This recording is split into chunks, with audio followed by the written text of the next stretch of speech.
I stepped into my childhood home wearing my best dress, ready to meet my sister's new husband for the first time. "She's just a bartender." My dad snorted to his golf buddies, not even greeting me. The contempt in his voice stung, but I kept smiling. Then Bradley, my sister Madison's new husband, turned toward me. Our eyes met. His champagne glass slipped from his fingers, shattering on the marble floor. His face drained of color as he whispered something I'll never forget. "No, this can't be happening." Bradley's words hung in the air like smoke from an extinguished candle, heavy and suffocating. The crystal fragments sparkled across my mother's imported Italian marble, each piece catching the light from the chandelier above us. Madison rushed forward with paper towels, her wedding ring catching my eye as she knelt beside the mess. 3 carats princess cut exactly the kind of ostentatious display our father would insist upon. "Bradley, honey, what's wrong?" Madison's voice pitched higher with concern as she glanced between her husband and me. Her blonde hair, styled in perfect waves for this family dinner, bounced as she moved. I recognized the work of her expensive stylist, the same one who'd refused to touch my hair when I was younger, because father wouldn't pay for both daughters. Bradley couldn't answer. His hands shook as he pulled out his phone fingers, fumbling across the screen. I watched him type my name into the search bar, Aletheamorrison. His breathing grew shallow as result after result populated his screen. Financial Times, Forbes, TechCrunch, Business Insider. The headlines scrolled past his widening eyes. Meanwhile, my father continued his performance for his audience. Richard Morrison, the great businessman holding court with his Wednesday night golf crew. Can you believe it, my daughter serving drinks to strangers? Wasting that expensive education on pouring whiskey and listening to sob stories? He laughed, the sound sharp and cruel, designed to cut. His friends, Harold Westbrook, James Chen, despite his own heritage, and Roberto Vasquez chuckled along uncomfortably. I maintained my composure, stepping carefully around the broken glass. My heels clicked against the marble as I approached Bradley with my hand extended.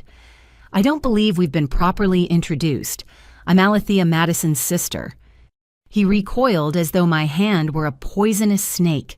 His phone nearly joined the champagne glass on the floor as he stumbled backward. The movement was so dramatic that Harold stopped mid-laugh, his scotch hovering near his lips.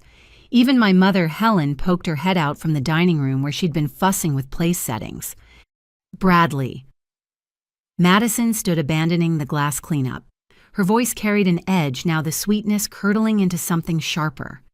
"What is going on? You're being incredibly rude to my sister." His mouth opened and closed like a fish gasping for air. The phone screen illuminated his face from below, casting strange shadows that made him look almost ghostly. I could see the headlines reflected in his pupils. Tech entrepreneur raises $50 million in Series B funding. Anonymous angel investor revealed as force behind Prometheus Innovations. The millennial mogul you've never heard of. I need to... Bradley's voice cracked. He cleared his throat, tried again. "Mr. Morrison, sir. Could I speak with you privately? It's about urgent business matters."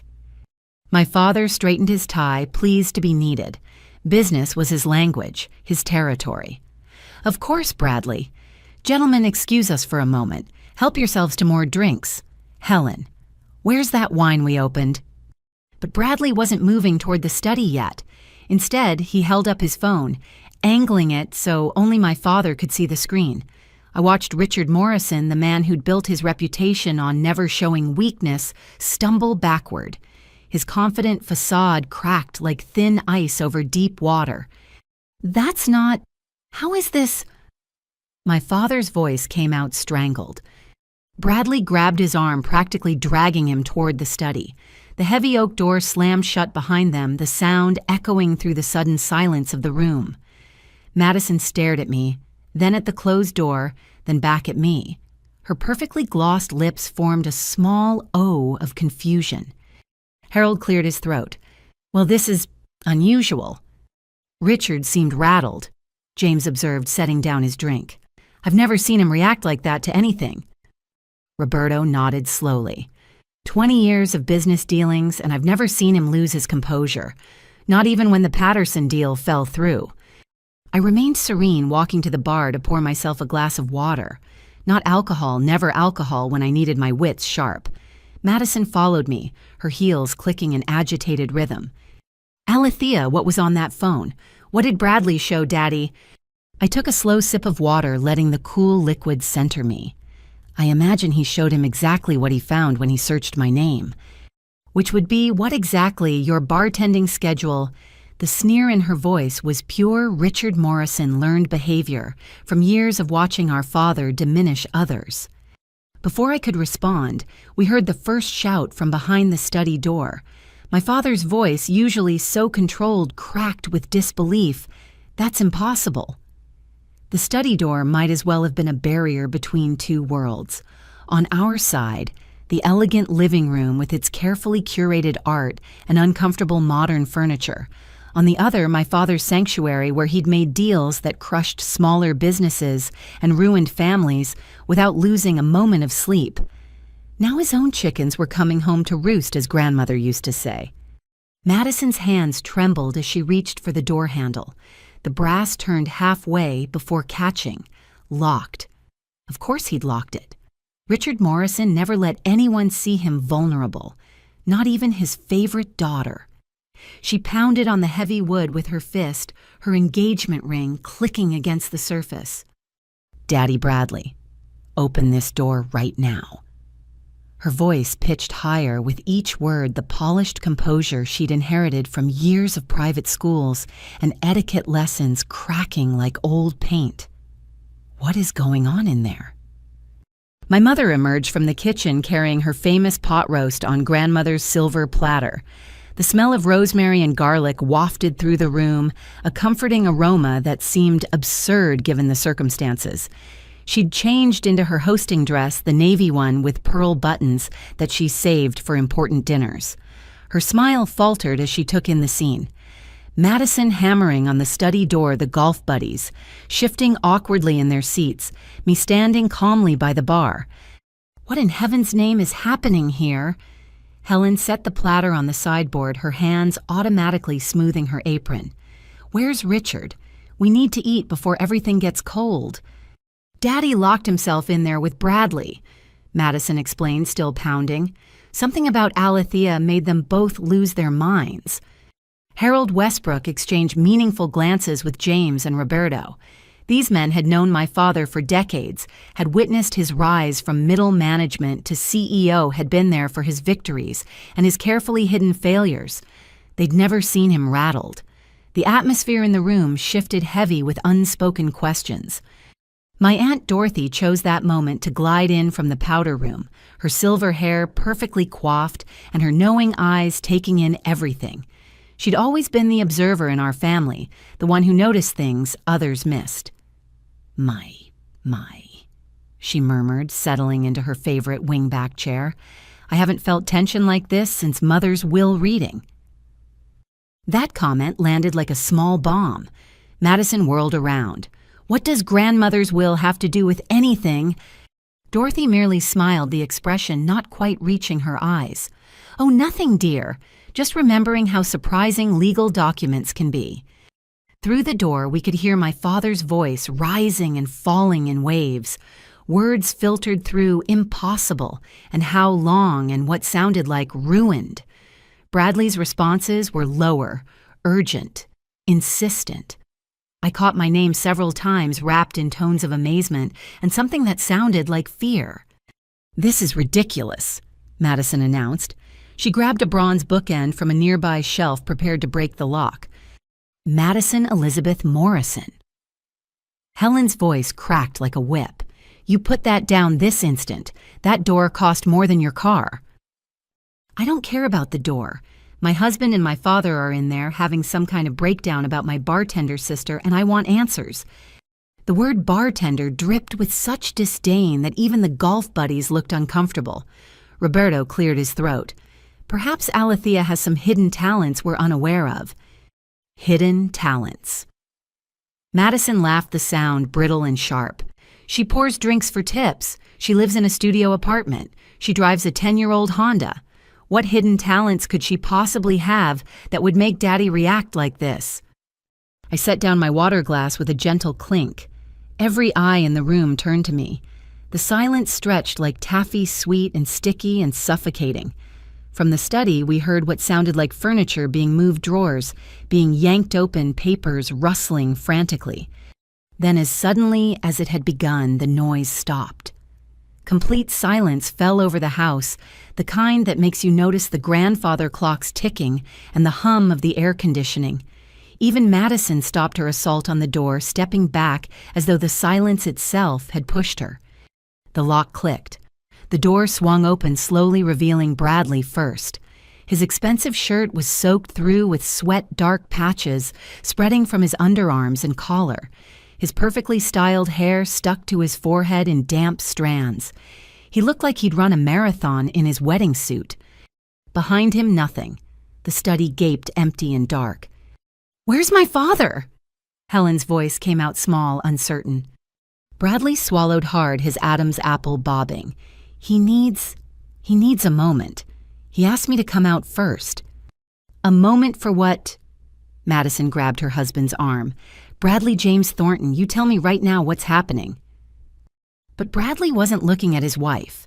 His eyes fixed on me with an expression I'd seen before in boardrooms and investment meetings, when people finally understood who they were really dealing with. It was the look of someone recalculating every assumption they'd ever made. He straightened his shoulders, wiped his palms on his ruined shirt, and spoke in a clear, carrying voice that reached every corner of the room. "Your father owes you an apology. Tell them about Prometheus Innovations Alethea. Tell them what you really do." The words hung in the air like a challenge, and I saw Madison's face cycle through emotions like a slideshow. Confusion, disbelief, anger, and finally a creeping fear that maybe, just maybe everything she thought she knew was wrong. "What are you talking about?" Madison's voice came out sharp enough to cut glass. "What is Prometheus Innovations? Alethea, what did you tell him?" I walked to the center of the room, my heels marking each step with precision. The water glass remained in my hand, steady as stone. Helen perched on the edge of her favorite chair, the pot roast forgotten and cooling on its silver platter. The golf buddies leaned forward like spectators at a prize fight. "I didn't tell him anything," I said calmly. "He found it himself when he searched my name. Would you like me to explain, or should we wait for Dad?" "Explain what?" Madison's hands clenched into fists at her sides. "Stop playing games." I took a breath, feeling the weight of 5 years of secrets ready to tumble into the light. I'm not just a bartender. I haven't been just anything for a very long time. "What does that mean?" Helen's voice wavered. "It means I own 7 establishments across 3 states. The Gilded Lily in downtown, Midnight's Garden in Austin, the Velvet Room in Nashville. 4 others you wouldn't recognize because they cater to clientele far above Dad's golf buddies' pay grade." I let that sink in, watching Harold's face flush red. What you call bartending is my way of staying connected to my employees and understanding my customers firsthand. Twice a week, I work the bar at the Gilded Lily. Not because I need the tips, but because real leadership means knowing every aspect of your business. "That's..." Madison shook her head. "No, that's impossible. You live in a studio apartment. You drive that ancient Honda." "I live in a penthouse above the Gilded Lily," I corrected. The studio was a story I let you believe because it was easier than explaining why I didn't want to come to family dinners. The Honda. It was grandmother's. I keep it maintained perfectly because unlike some people in this family, I value sentiment over status. My mother's hand flew to her throat, fingers worrying the pearl necklace she always wore to important dinners. 7 businesses. But how? When? I started with a food truck when I was 22, the Midnight Snack. Maybe you remember Madison. I asked you to come to the grand opening, but you said you had a sorority formal that was more important.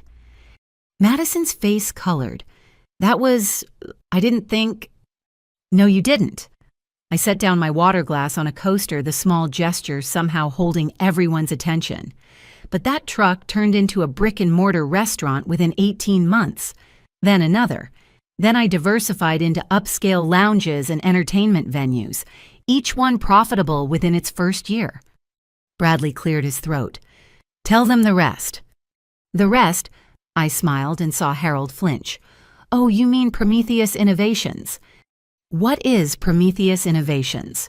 Dorothy asked, though something in her expression suggested she already suspected. It's a technology incubator I founded 4 years ago.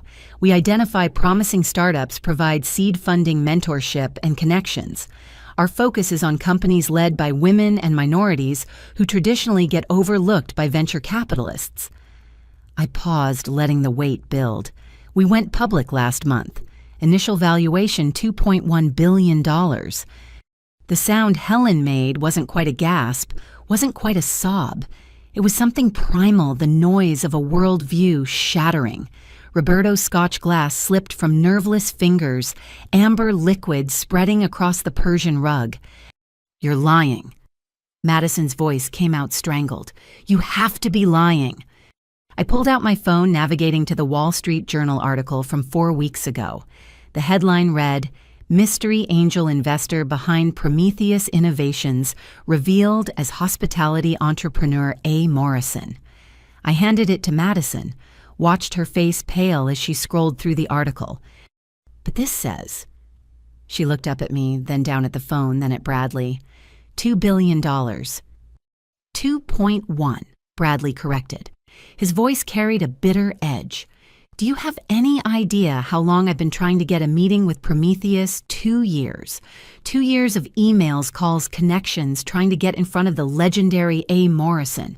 And the whole time... He laughed, the sound hollow.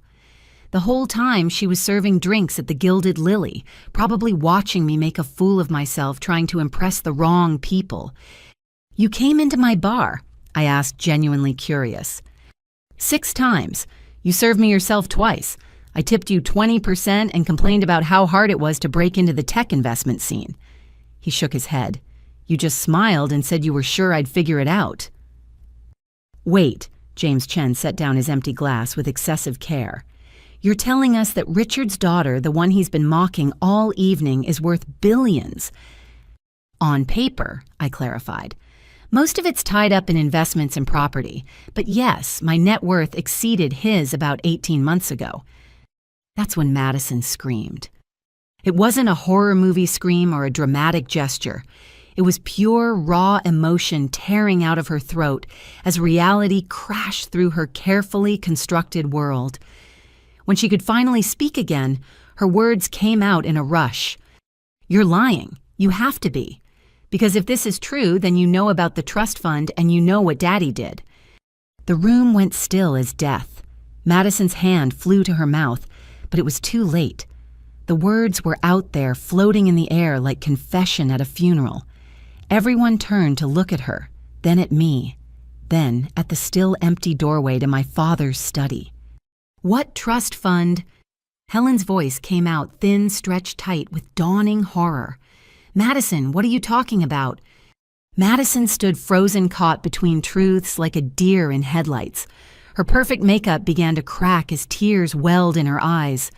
The confident, polished daughter was crumbling, leaving behind someone young and frightened and guilty. Tell them, I said softly, or I will. I can't. 3 years ago, I began my voice steady as a newsreader's. I needed to establish a more complex corporate structure for my expanding businesses. My lawyers were conducting due diligence when they discovered something interesting in the public records. Our grandmother, Dorothy Morrison, had established a trust fund. The sole beneficiary was meant to be me. Dorothy leaned forward in her wing-back chair, her eyes sharp as a hawk's. Mother did always say she was leaving something special for you, Alethea. She said you had her spirit.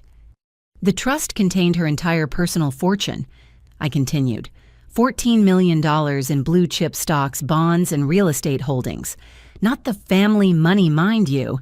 This was what she'd built herself through careful investment over 60 years. She specifically excluded it from the marital assets when she updated her will. 14 million. Harold's voice cracked.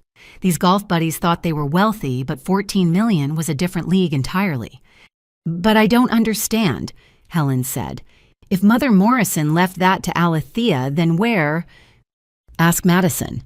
I kept my gaze steady on my sister. Ask her where the money went. Madison's tears flowed freely now, ruining her $300 makeup application. Daddy said you were irresponsible. He said you'd waste it all, that you couldn't handle that kind of money. He said it was for your own good. So he had his lawyer alter the documents. I pulled a folder from my purse, the one I'd been carrying for 3 years.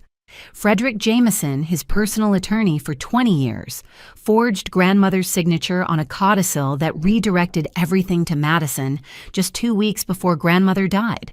Then Frederick retired early and moved to Costa Rica. Funny how that worked out.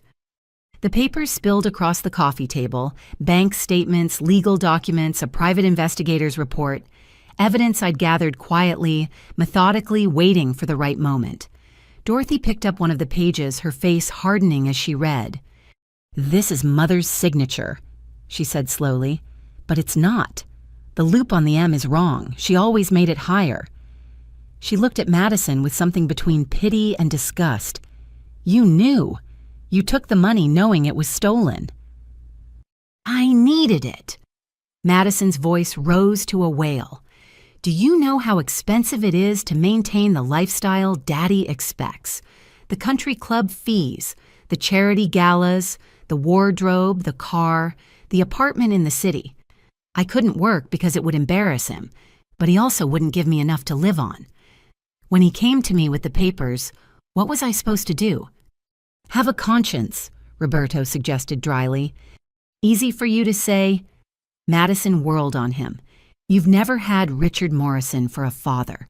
You've never had to be perfect every second of every day. Never had to be the daughter who makes up for the embarrassing one who won't fall in line. Is that what you think I am? I asked. An embarrassment. Aren't you? Madison laughed bitterly. You could have had everything. Daddy would have brought you into the business, set you up with the right connections, the right husband.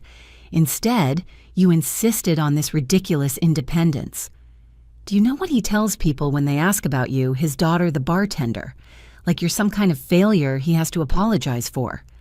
While his daughter, the thief, sits pretty on stolen money. The words came out colder than I intended. Helen stood abruptly, swaying slightly. I can't. She stumbled toward the kitchen, one hand pressed to her stomach. Mom, I called after her, but she waved me off, disappearing through the swinging door. Bradley approached Madison slowly, like someone approaching a wounded animal. You knew about this when we got married. You knew your trust fund was stolen. She nodded miserably. I thought it didn't matter. Alethea was doing fine with her little bar. She didn't need millions. She always said she didn't care about money. I didn't care about the money, I confirmed. I cared about the betrayal. Grandmother left that to me because she believed in me. Because unlike everyone else in this family, she saw potential where Dad saw disappointment. And you took that away. Both of you. How did you find out? Dorothy asked. During the expansion to Austin, we needed to verify I had no outstanding claims or liens that could affect the business loans. My lawyers were thorough. They found the original trust documents filed with the state, then the amended versions. The timeline didn't add up. Grandmother was in the hospital when the codicil was supposedly signed. She couldn't even hold a pen those last 2 weeks. But you never said anything, Madison whispered. 3 years and you never confronted us. I smiled and several people in the room shifted uncomfortably. Why would I? By the time I found out, I'd already built my first 3 establishments. I was negotiating the deals that would become Prometheus. I didn't need grandmother's money anymore.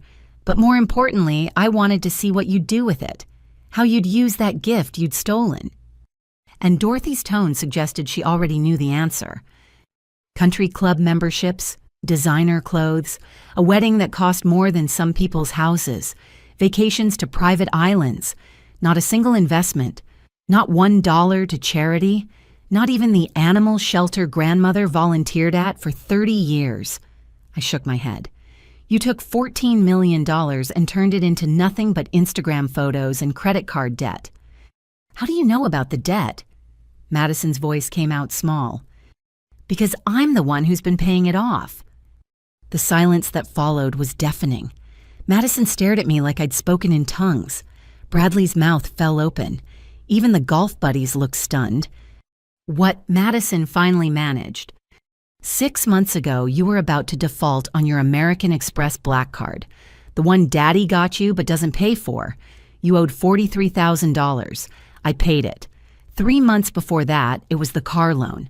2 months before that, your student loans from the MBA program you never finished. But why? Because despite everything, you're still my sister, and because I wanted you to have the chance to do better. To maybe wake up one day and realize that money is a tool, not a toy. To understand what grandmother knew, that wealth comes with responsibility. That's when my father finally emerged from his study. He looked like he'd aged 10 years in 10 minutes. His perfect silver hair was mussed, his red power tie askew. In his hands, he clutched a manila folder that trembled with his shaking fingers. His eyes found mine across the room, and I saw something I'd never seen before in Richard Morrison's face. Alethea, he said, his voice hoarse. There's more. The lawyer, he left these documents with me. They're about your birth mother. The manila folder in my father's hands might as well have been a bomb for the way everyone reacted.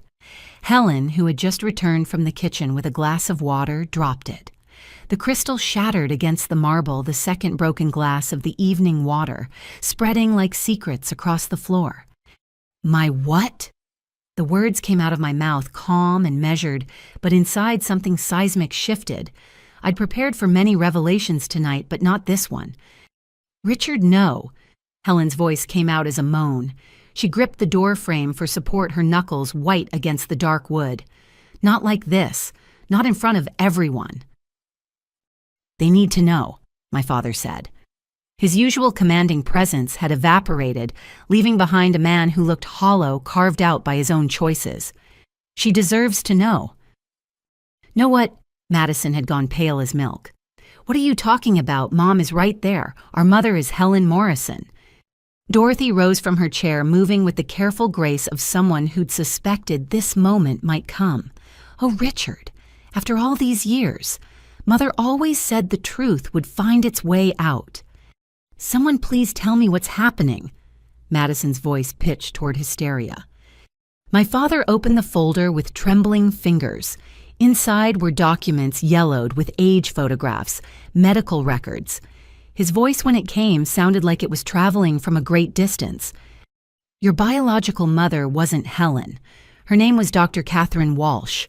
She was my business partner when I was starting out. Brilliant economist. She designed the financial models that built the foundation of Morrison Industries. I remained perfectly still, processing this information like data inputs. Around me, the room erupted. That's impossible, Madison shrieked. We're sisters. We look alike. We have the same eyes. You have Richard's eyes, Dorothy said quietly. Both of you do. But Alethea, you have Catherine's mind. I see it now. The way you stand, the way you think 10 steps ahead. God, you even hold your water glass the same way she did.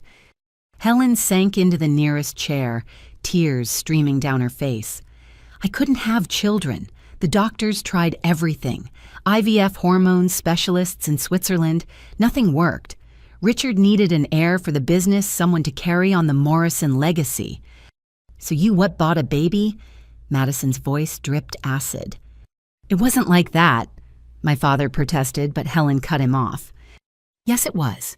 Tell them the truth, Richard. All of it. My father's hands shook as he pulled out a photograph.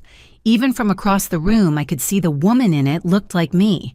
Same dark hair, same sharp cheekbones, same way of tilting her head when thinking.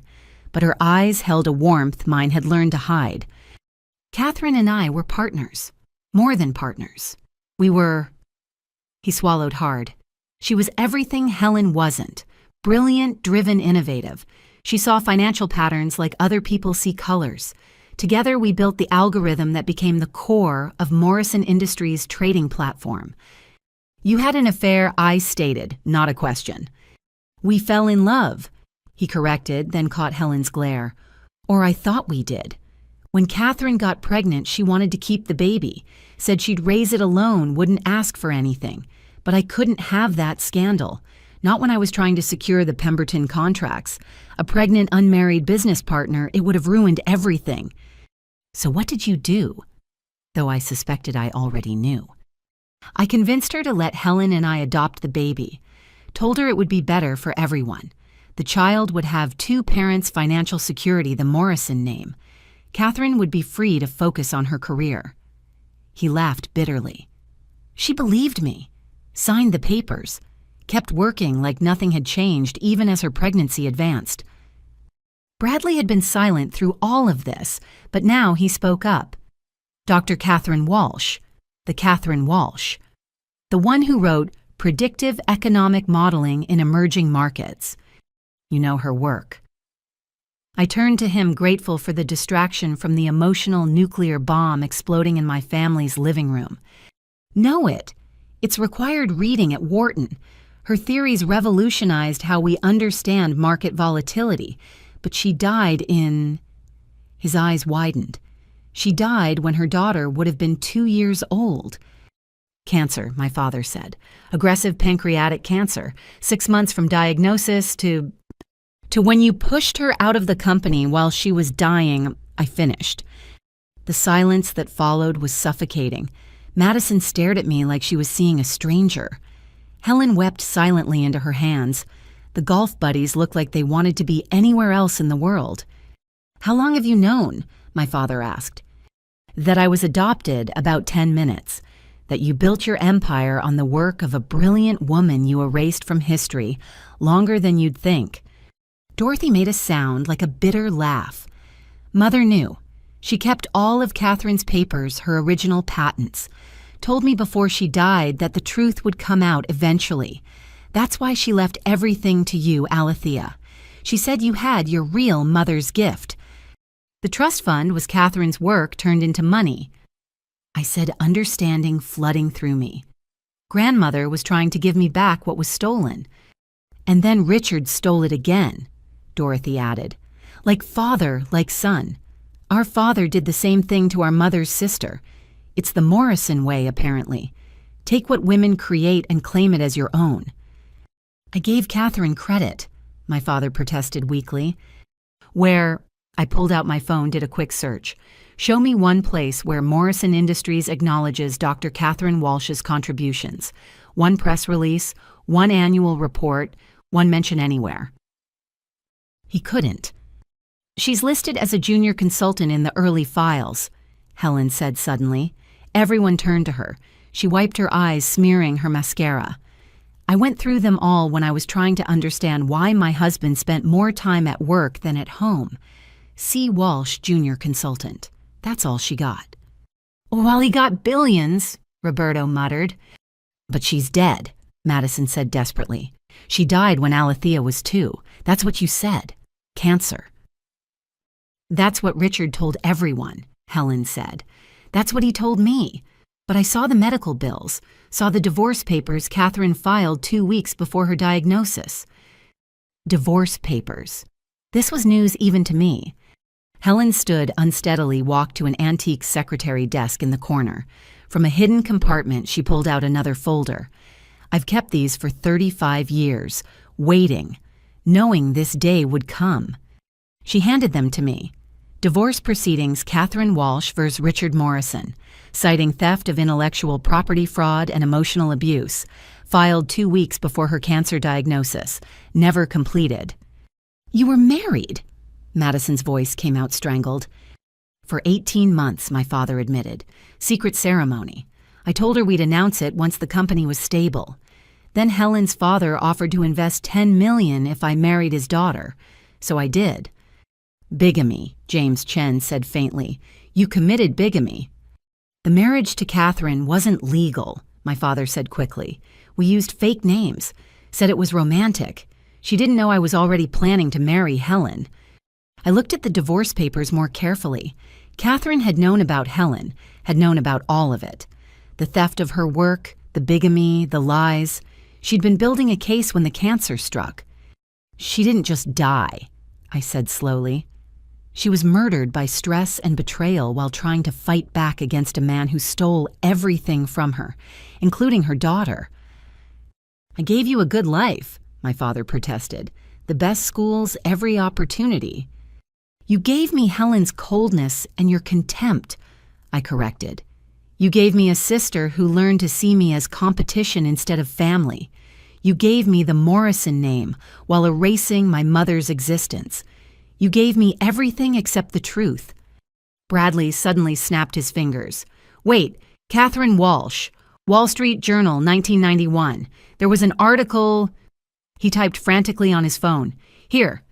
Brilliant economist disappears from public life amid health concerns. But it mentions she was working on something revolutionary before she vanished. A new economic model that could predict market crashes with 97% accuracy.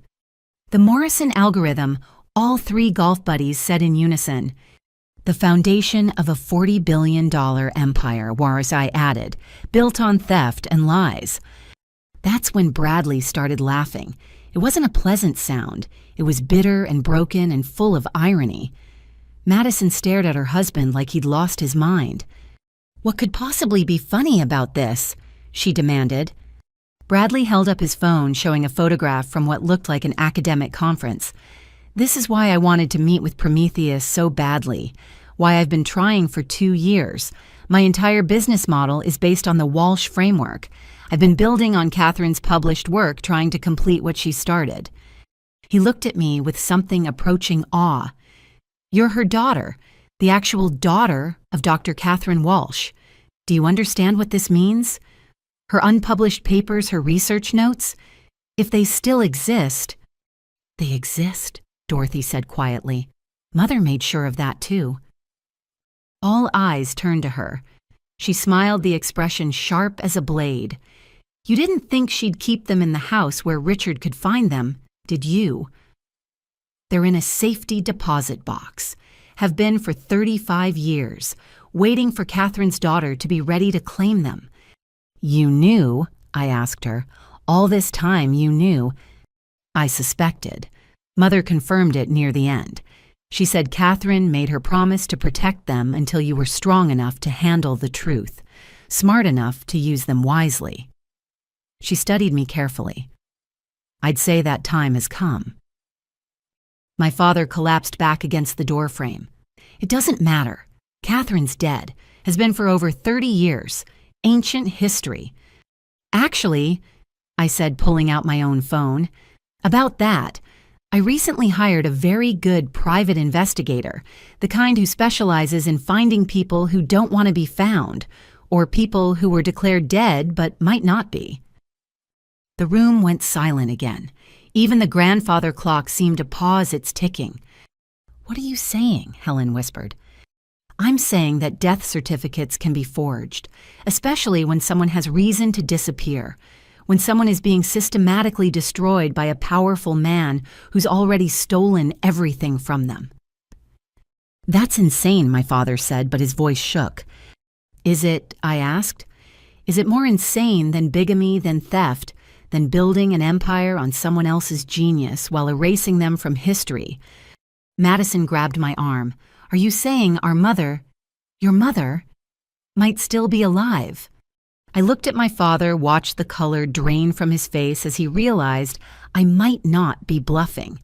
I'm saying Catherine Walsh was brilliant enough to design algorithms that made billions, smart enough to see through his schemes and file for divorce, strong enough to try to fight him even while dying of cancer. I paused, letting the weight of it settle over the room like fog. Do you really think a woman like that would just conveniently die right when she became inconvenient? My father's legs gave out. He slid down the doorframe until he was sitting on the floor, the powerful Richard Morrison, reduced to a broken old man clutching an empty folder. No, he whispered. I saw the death certificate, attended the cremation. She's gone. You saw what someone wanted you to see, I said. The question is, what are you going to do when you find out the truth? That's when Bradley's phone rang. He looked at the screen and went pale. It's the FBI. They're at my office. They want to talk about Morrison Industries' financial irregularities dating back to 1990. My father's head snapped up. What? Bradley listened for a moment, then lowered the phone. They're asking about the Walsh framework, about patents that might have been illegally transferred. They want to know about Dr. Catherine Walsh. He looked at me, understanding dawning in his eyes. You did this. You've been planning this for years. I smiled, and it was my mother's smile. Catherine's smile. The smile of a woman who played the long game and played it well. I learned from the best, even if I never got to meet her. Alethea, Madison said slowly, what have you done? Before I could answer, Bradley's phone rang again. This time, when he looked at the screen, he laughed that bitter laugh again. It's a text from my father. The FBI is at his house, too, asking about a deal he made with Richard Morrison in 1991, about payments that might connect to a missing economist. He looked up at my father, still crumpled on the floor. Tell your daughter about the deal we made, Richard. Tell her why I really married Madison. Tell her about the debt. The debt. My father repeated the words like they were poison on his tongue. He struggled to his feet using the doorframe for support, looking every one of his 72 years, and then some. You had to bring that up now. Now seems like the perfect time. Bradley said, his bitter smile growing wider. Since we're apparently having a night of revelations, since the FBI is knocking on doors asking about financial irregularities, might as well put all the cards on the table. Madison looked between her husband and her father, confusion and fear warring on her face. What debt? What deal, Bradley? What is he talking about? I moved to the center of the room, positioning myself where I could see everyone's faces. The golf buddies had given up any pretense of casual conversation. Harold gripped his empty glass like a lifeline. James kept checking his phone, probably wondering if the FBI would come for him next. Roberto had the careful stillness of a man calculating exit strategies. 5 years ago, I began watching my father's face drain of what little color remained. Morrison Industries started showing some interesting patterns in its trading algorithms, patterns that suggested someone was siphoning money. Not huge amounts, just enough to stay under the radar. But when you're moving billions through the system, even small percentages add up. How do you know this? Harold asked, though he looked like he already suspected the answer. Because I've spent those 5 years quietly buying shares in Morrison Industries, through shell companies, offshore entities, private trades, never enough to trigger SEC notifications, always staying just under the reporting thresholds. I pulled out a slim tablet from my purse. As of market close yesterday, my various holdings add up to 51%. The sound my father made wasn't quite human. Helen gasped. Madison shook her head in denial. But the best reaction came from the golf buddies whose phones all started buzzing simultaneously. That's impossible, James said, even as he read the emergency notification from his broker. The Morrison Family Trust owns 55%. It's been that way for 20 years. The trust owns 55% of the shares that existed 20 years ago, I corrected. But Daddy's been issuing new shares to cover his debts, private placements he thought no one would notice, diluting the trust's holdings with each transaction. You're lying. But my father's protest was weak without conviction. I turned the tablet around, showing them the Bloomberg terminal I'd had installed specifically for tonight. Real-time ownership data for Morrison Industries scrolled across the screen. Company after company, all leading back to a single beneficial owner, Alethea Morrison. Phoenix Holdings, 12%. Prometheus Ventures, 15%. Walsh Capital, 18%. Various smaller entities making up the remaining 6%. I set the tablet on the coffee table where everyone could see it. Congratulations, Dad. You're now a minority shareholder in your own company. The board won't stand for this. Harold said, but his voice shook. "We have procedures, protocols." "The board serves at the pleasure of the majority shareholder," I reminded him, "which is now me. And speaking of the board," I glanced at my phone, "you should all be receiving formal notification right about now." 3 phones chimed in unison. Harold, James, and Roberto pulled them out with shaking hands. Their faces went through identical transformations as they read confusion, disbelief, fear. "Emergency board meeting," Roberto read. "Tomorrow morning, 7 a.m. Motion to discuss leadership changes and financial irregularities dating back 24 years. "You can't do this," my father said. "I built this company. It's mine."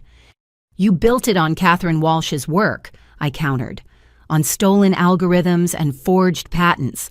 On my mother's genius that you claimed as your own. Consider this a long overdue correction." Madison had been silent through all of this, but now she exploded. "You're destroying our family. You're ruining everything out of spite." "Am I?" I pulled another folder from my purse. The purse was like a magician's hat tonight, full of 35 years' worth of truth. "Let me show you what I'm actually saving you from." I spread the financial reports across the table, covering the ownership documents. Morrison Industries' real books, the ones my father thought were hidden behind layers of encryption and offshore accounting. The ones I'd accessed through perfectly legal audits once I'd acquired enough shares to demand them. "Embezzlement," I said, pointing to the first column. $2 million here, $3 million there. Funneled through construction projects that never quite finished consulting fees to companies that existed only on paper. 20 years of skimming from your own company, Dad. That's a misunderstanding," he stammered. "Accounting errors." "Which is what you told the Pemberton Group when they started asking questions. What you told the Shanghai investors when their returns came up short. What you've been telling everyone while you bled the company dry to fund your lifestyle." I turned to another page. Country club memberships at 4 different clubs. The house in Aspen you told Helen was a corporate retreat. The gambling debts. "Gambling debts." Helen's voice came out strangled. "Poker games with stakes that would make professional players blush. Baccarat in Monaco. That trip to Macau he told you was a trade conference. He lost $8 million in 3 days. The golf buddies exchanged looks. They'd known about the gambling, had probably participated, but $8 million was beyond even their expensive tastes. Which brings us to Bradley's father.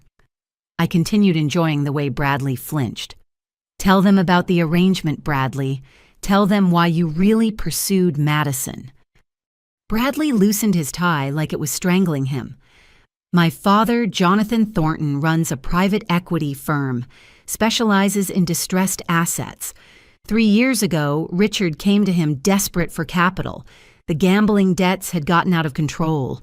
There were people making threats, real threats, not the kind you can lawyer your way out of." "Bradley," Madison whispered, "please." "He needed $20 million fast. My father agreed, but at a price. 40% interest compounded monthly, and a guarantee his daughter's hand in marriage to create a permanent business alliance." Madison's legs gave out. She collapsed onto the sofa, tears streaming down her face. "You married me for money. Our whole relationship was a business deal." "It started that way," Bradley admitted. "I'm not proud of it, but Madison, I did fall in love with you. That part became real." "How touching," I said dryly, "except you left out the best part. The marriage contract included a poison pill.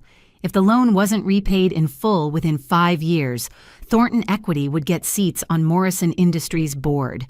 Enough seats to force a sale of assets. 2 more years, my father muttered. I just needed 2 more years.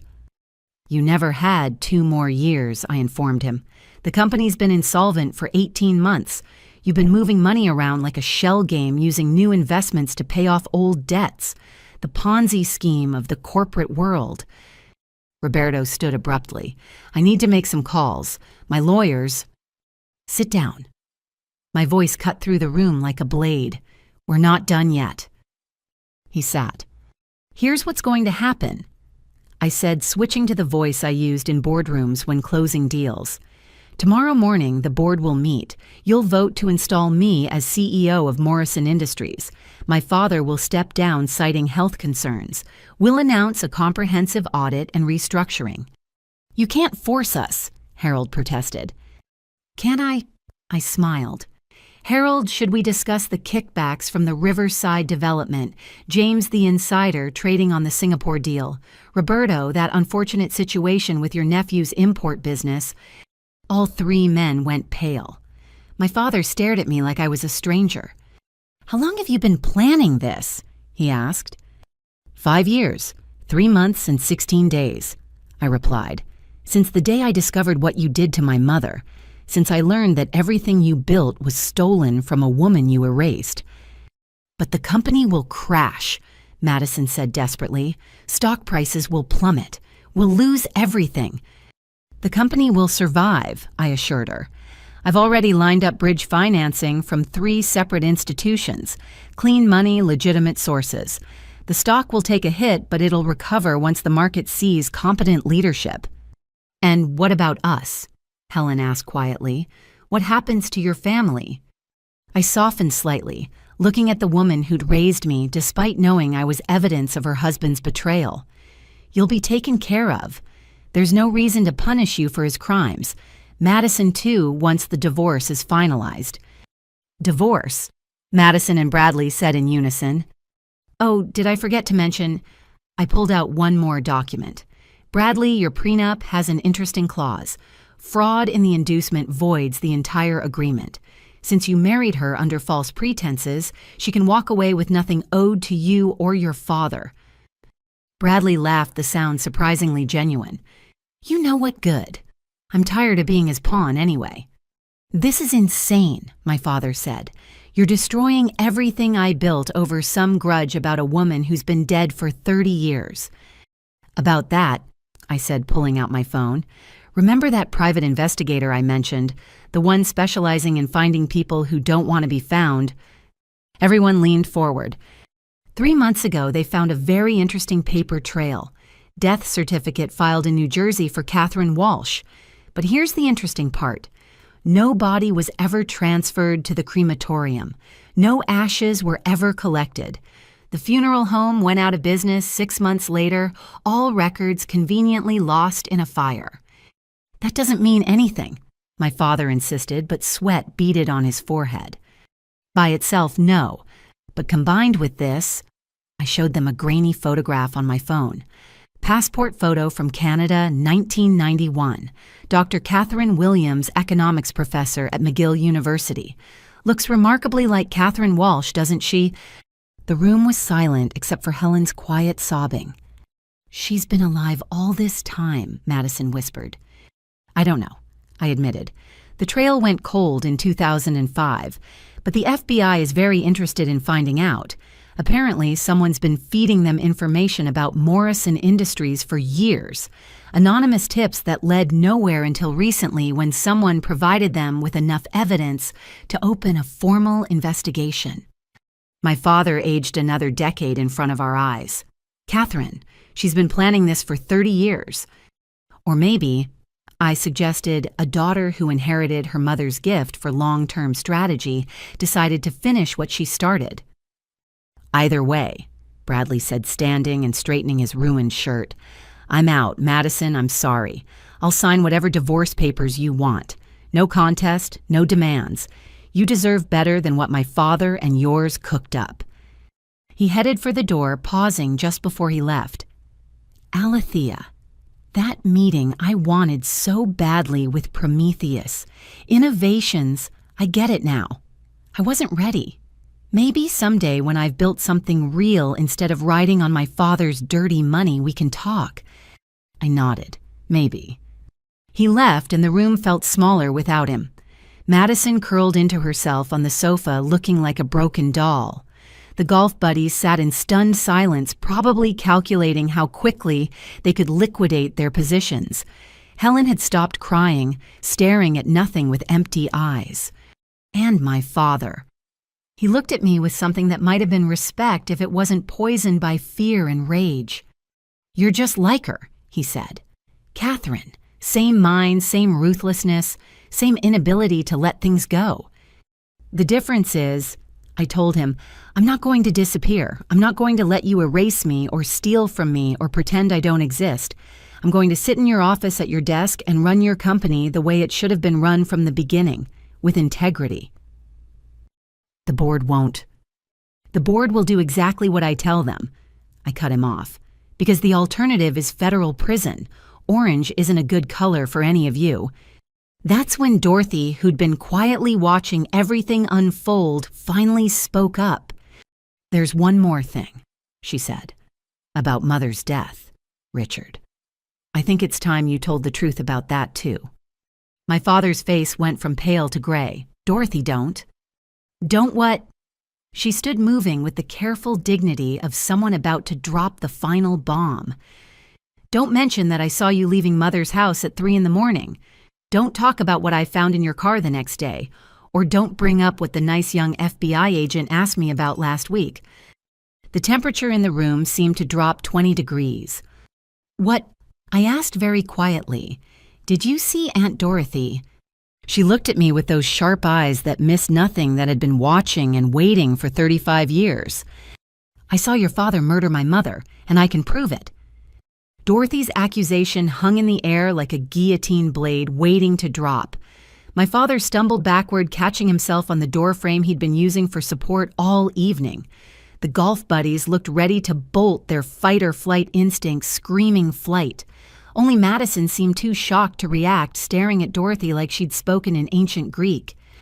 That's insane," my father managed, but his voice cracked on the last word. "Mother died of heart failure. The doctors confirmed it. Natural causes." "Natural causes." Dorothy repeated her tone, making the words sound filthy. "Yes, I suppose a massive overdose of digoxin would cause the heart to fail quite naturally. Tell me, Richard, where did you get the extra vials of her medication? Or did you just use what was already in her medicine cabinet?" Helen made a sound somewhere between a gasp and a moan. "Dorothy, what are you saying?" "I'm saying what I should have said 35 years ago," Dorothy replied. "But I was younger, then scared, and Richard was so convincing. Mother was old," he said. "Her heart was failing anyway. Why cause a scandal? Why put the family through that?" "Because it was murder," I said flatly. Dorothy nodded. "June 15th, 1990. I was staying with Mother because she'd had a minor fall. Richard came by around 9 that evening, said he wanted to check on her. They talked in the study for hours. I fell asleep on the couch, but woke when I heard the front door. 3:17 a.m., according to the grandfather clock she loved so much. She moved to the window, gazing out at the manicured lawn, as if she could see into the past. I watched him walk to his car. He was carrying something, a small bag. Medical waste, I thought later. He sat in the driver's seat for 20 minutes, just sitting there in the dark. Then he drove away. "That doesn't prove anything," my father protested, but sweat now poured down his face. "No." Dorothy agreed. "But the vials I found in your car the next day might. You came to the house after the ambulance left, so concerned, so grieved. You hugged me and said we'd get through it together. Your car keys fell out of your pocket." She turned back to face us, her expression carved from stone. "When I returned them to your Mercedes, I saw the medical bag in the back seat. It was partially open. Empty vials of digoxin spilled out. Mother's prescription with her name on the labels." "You kept them," Helen whispered. "Of course I kept them, along with a suicide note." If the room had been quiet before now, it was a vacuum. Even the grandfather clock seemed to stop ticking. "What suicide note?" Madison's voice came out as a squeak. Dorothy walked to the secretary desk where Helen had gotten the divorce papers. From another hidden compartment, she pulled out a plastic evidence bag. Inside was a single sheet of paper, handwritten. "Mother's handwriting," she said. "Dated the night she died. It says she couldn't bear the shame of what Richard had done. That she was sorry for failing to protect Catherine and her child. That she was taking her own life rather than watch him destroy anyone else." But that's My father's legs gave out completely. He slid to the floor, back against the wall. I didn't force her to write that. No. Dorothy agreed. You just told her the truth, that you'd stolen Catherine's work, that you'd driven her away, possibly to her death, that you'd already started the process to steal the trust fund meant for Alethea. You confessed everything, thinking she was too old and weak to do anything about it. She had a heart condition, he said weakly. The shock of learning her son was a monster might have killed her, yes, but you didn't wait to find out. You helped her along with enough digitalis to kill a horse. Dorothy held up the evidence bag. What you didn't know was that she'd already written this letter, hidden it in her favorite book, the family Bible you never bothered to open. I stood perfectly still, processing this final piece of the puzzle. My grandmother, the one person who'd shown me unconditional love, had been murdered by my father to keep his secrets buried. The trust fund hadn't just been about money, it had been about justice. 35 years, I said quietly. You've known for 35 years that he murdered her and you said nothing. Dorothy's composure finally cracked. I was terrified. He'd killed his own mother to protect his empire. What would he do to me? So I stayed quiet, stayed close, and waited. Waited for you to grow strong enough to bring him down. Your grandmother believed you would. It's the last thing she told me. Alethea will make it right. The golf buddies were already moving, heading for the door with mumbled excuses about early meetings and family obligations. I let them go. They'd be back tomorrow for the board meeting, or their lawyers would. None of this can be proven, my father said desperately. It's hearsay speculation. Any decent lawyer would tear it apart. Maybe, I conceded, but combined with everything else, the embezzlement, the fraud, the bigamy, the stolen patents, it paints quite a picture, the kind of picture that ends with handcuffs and headlines. Madison suddenly laughed high and hysterical. This is insane, all of it. My husband married me as a business deal. My father is a murderer. My sister isn't my sister. My mother isn't my mother. What else? What other bombs are you going to drop? Just one more, I said, pulling out my phone. Bradley, I know you haven't left yet. You're sitting in your car in the driveway, aren't you? You might want to come back in for this part. The front door opened 30 seconds later. Bradley walked in his face grim. How did you know? Because you're smart enough to realize the FBI wasn't done with just you and your father. There's more to this story, isn't there? More to the deal between our fathers. He nodded slowly. The marriage was just part of it. The real deal was bigger, darker. Tell them I encouraged. Bradley looked at Madison, real anguish in his eyes. Your father didn't just owe my father money. He owed other people. Dangerous people. The kind who don't accept bankruptcy as an excuse. The Calabrese family, I supplied. One of the last old-school organizations still operating in international finance. They dress it up with legitimate businesses, but underneath they're the same thugs who used to break kneecaps in Brooklyn. How do you know about them? My father asked, though he looked like he already regretted the question. Because I've been paying them off for the last 18 months, I said simply. $500,000 a month transferred through intermediaries. Did you think your debts just magically disappeared, Dad?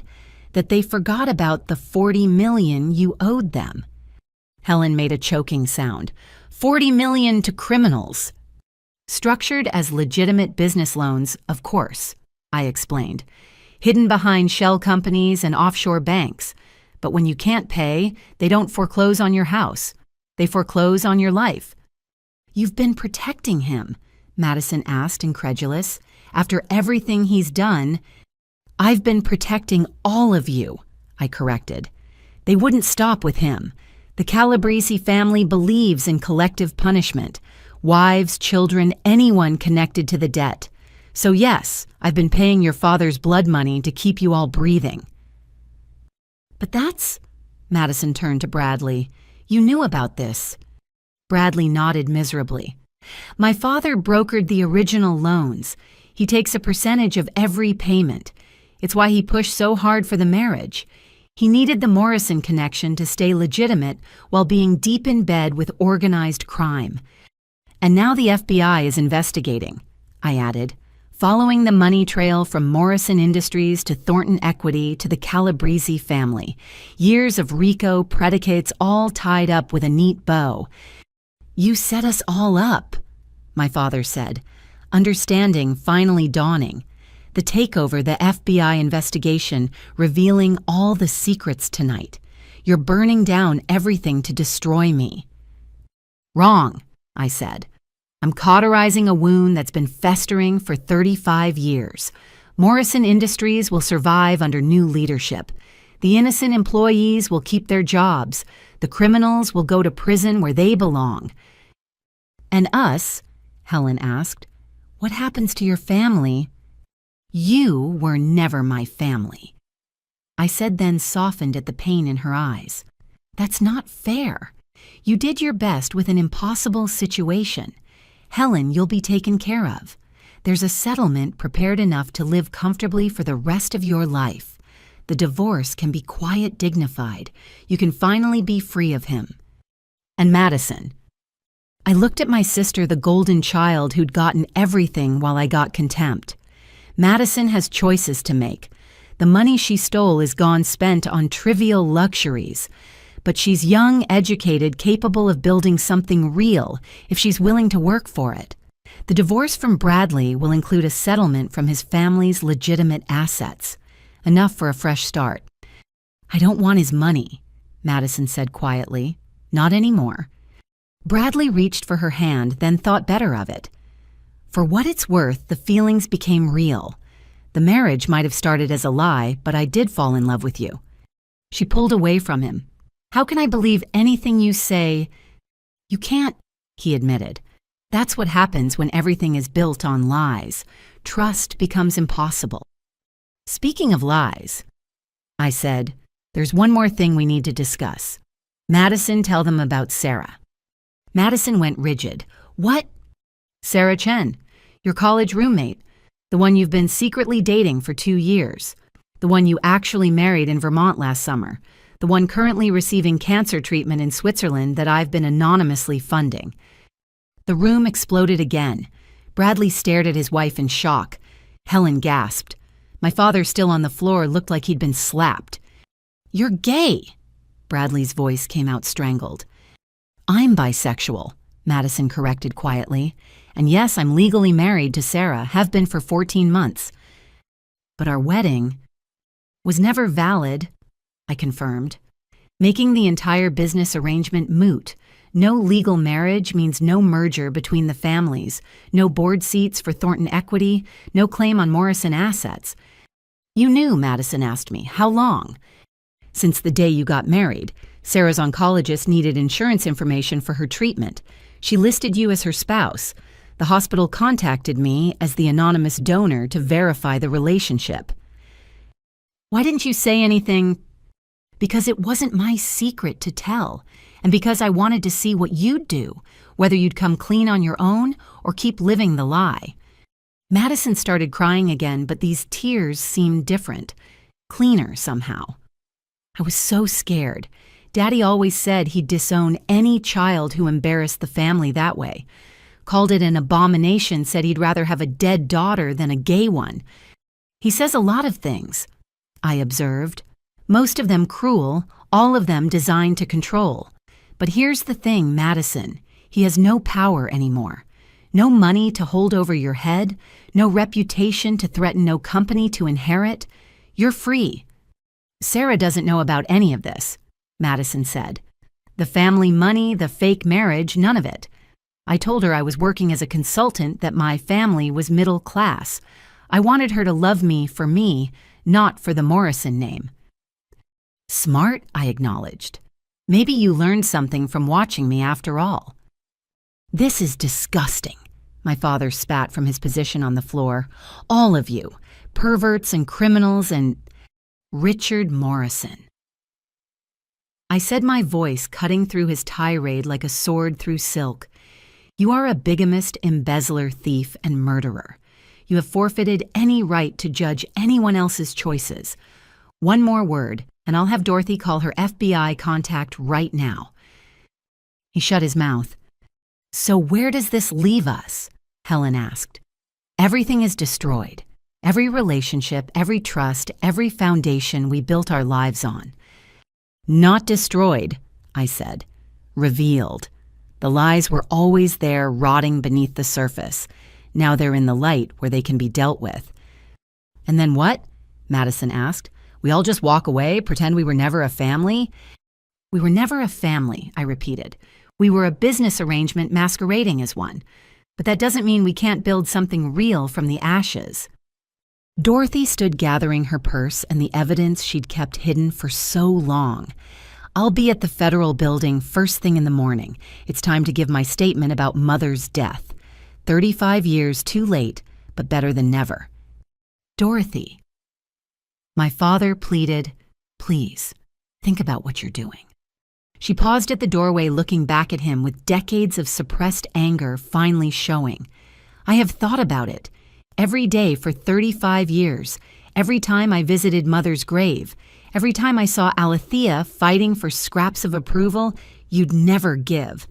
I've thought about nothing else." She left, and the fight seemed to go out of my father completely. He sat on the floor like a broken puppet, all his strings cut. "There's one thing I don't understand," Bradley said. "If you've been protecting us from the Calabrese family paying off the debts, why reveal it all now? Why not just take over quietly?" "Because secrets are cancer," I said. "They metastasize, spread, consume everything healthy around them. Catherine knew that when she tried to fight back. Grandmother knew it when she wrote her letter. Dorothy knew it all these years. The only way to heal is to cut out the tumor completely." "Even if it kills the patient?" Helen asked. "Morrison Industries will survive. The family—" I shrugged. "That was dead long before tonight. I'm just performing the autopsy." My phone buzzed. I glanced at it and smiled. "Speaking of which, the FBI will be here in approximately 20 minutes. They have warrants for Dad and some questions for everyone else. I suggest you all prepare your statements carefully. Tell the truth as novel as that concept might be in this house." "You called them?" Madison asked. "No, Dorothy did. About an hour ago, right after Bradley showed up. She's been wearing a wire all evening. Every confession, every revelation, all recorded for posterity." "Entrapment," my father muttered from the floor. "Documentation," I corrected, "of crimes you committed freely over decades. No one made you steal, lie, or murder. Those were your choices." I gathered my purse, checking that all my documents were accounted for. The physical evidence would go to the FBI, but I had digital copies of everything. Years of preparation distilled into a single evening of truth. "Where are you going?" Madison asked as I headed for the door. "Back to my real life," I said. "The one I built honestly without stealing or lying or stepping on others. Tomorrow morning I'll take control of Morrison Industries and start the long process of making things right. But tonight I'm going home." "Alethea," Helen called after me. Will we see you again after all this?" I paused at the threshold of the house I'd grown up in but never felt at home in. That depends on what you do with the truth, whether you let it destroy you or whether you use it to build something better. "And if we choose to build," Madison asked, her voice small but hopeful, "then you know where to find me. The Gilded Lily every Tuesday and Friday night. I'll be the one behind the bar pouring drinks and listening to stories, real stories from people who've learned that honesty is the only foundation worth building on." I left them there in the wreckage of their lies, walking out into the cool night air that smelled like freedom and justice and new beginnings. Behind me, I could hear sirens approaching, the sound of consequences finally coming home. My phone rang as I reached my car. Unknown number, but I'd been expecting this call. "Hello," I said. "Hello, Alethea." The voice was older, weathered by years and distance, but I'd have recognized it anywhere. It was the voice from my dreams, from half-remembered lullabies and whispered bedtime stories. "Hello, Mom," I said to Catherine Walsh, the brilliant woman who'd been declared dead for 35 years. I think it's time we finally met. Where are you? My mother's voice carried across 3 decades of separation, each word weighted with emotions I couldn't begin to untangle. Leaving the Morrison house, the FBI should be arriving any moment. I slid into my Tesla, a far cry from the ancient Honda I'd driven here. Where are you? Closer than you think. I've been in Boston for 3 days waiting for tonight. A pause heavy with unspoken words. I'm proud of you, Alethea. What you did in there, what you've built. You're everything I hoped you'd become. I learned from your work, I said, starting the engine. Your real work, not the scraps he left in the public record. Aunt Dorothy gave me access to your papers 5 years ago. Dorothy. Catherine's voice warmed. She kept her promise. I wasn't sure she would after so long. She never forgot. None of them did, really. They just buried it under years of complicity and fear. I pulled out of the driveway as the first police cars turned onto the street. Can we meet tonight? Tomorrow, she said. After you've taken the company, after he's in custody. There are things you need to know, but tonight isn't the time. You have a sister to save. Madison. I frowned. She made her choices. She made the only choices she could see. You had Dorothy and your grandmother's faith. Madison had nothing but Richard's poison. Give her a chance to surprise you. Before I could respond, the line went dead. I stared at the phone for a moment, then tucked it away. Catherine Walsh had survived 35 years in hiding. One more night wouldn't matter. I'd driven 3 blocks when my phone rang again. Madison's number. They're here, she said without preamble. The FBI, they're arresting Daddy. He's crying, Alethea. I've never seen him cry. Where's Bradley? Talking to the agents, cooperating. He gave them a box of documents from his car. Said he'd been collecting evidence once he realized what his father had gotten them into. Her voice cracked. Everything's falling apart. No, I corrected. Everything's becoming clear. There's a difference. Can I see you? Not at the house. Somewhere else. I need to tell you something. I considered for a moment. Catherine's words echoed, give her a chance to surprise you. The Gilded Lily in an hour, I said. Come alone. Sarah's with me. That stopped me. Sarah's in Boston. I thought she was in Switzerland. She flew back 2 days ago. The treatment's working, but she couldn't stand being away during... Madison paused. She knew something big was happening. She always knows. It's like she can read my mind. Bring her, I decided. It's time I met my sister-in-law properly. 50 minutes later, I stood behind the bar at the Gilded Lily, the first business I'd ever owned outright. The late-night crowd was thin. A few regulars nursing whiskeys, a couple on what looked like a last-chance date, 2 writers in the corner debating semicolons. This was why I still tended bar for the peace of ordinary people living ordinary lives. Madison entered first hesitant, looking around like she'd never been in a bar before. Knowing our father, she probably hadn't been allowed. Behind her came a woman who could only be Sarah Chen. She was smaller than I'd expected, delicate-looking in the way that made people underestimate her. But her eyes were sharp, intelligent, taking in everything at once. The wheelchair I'd seen in photos was gone, replaced by a cane. She leaned on lightly.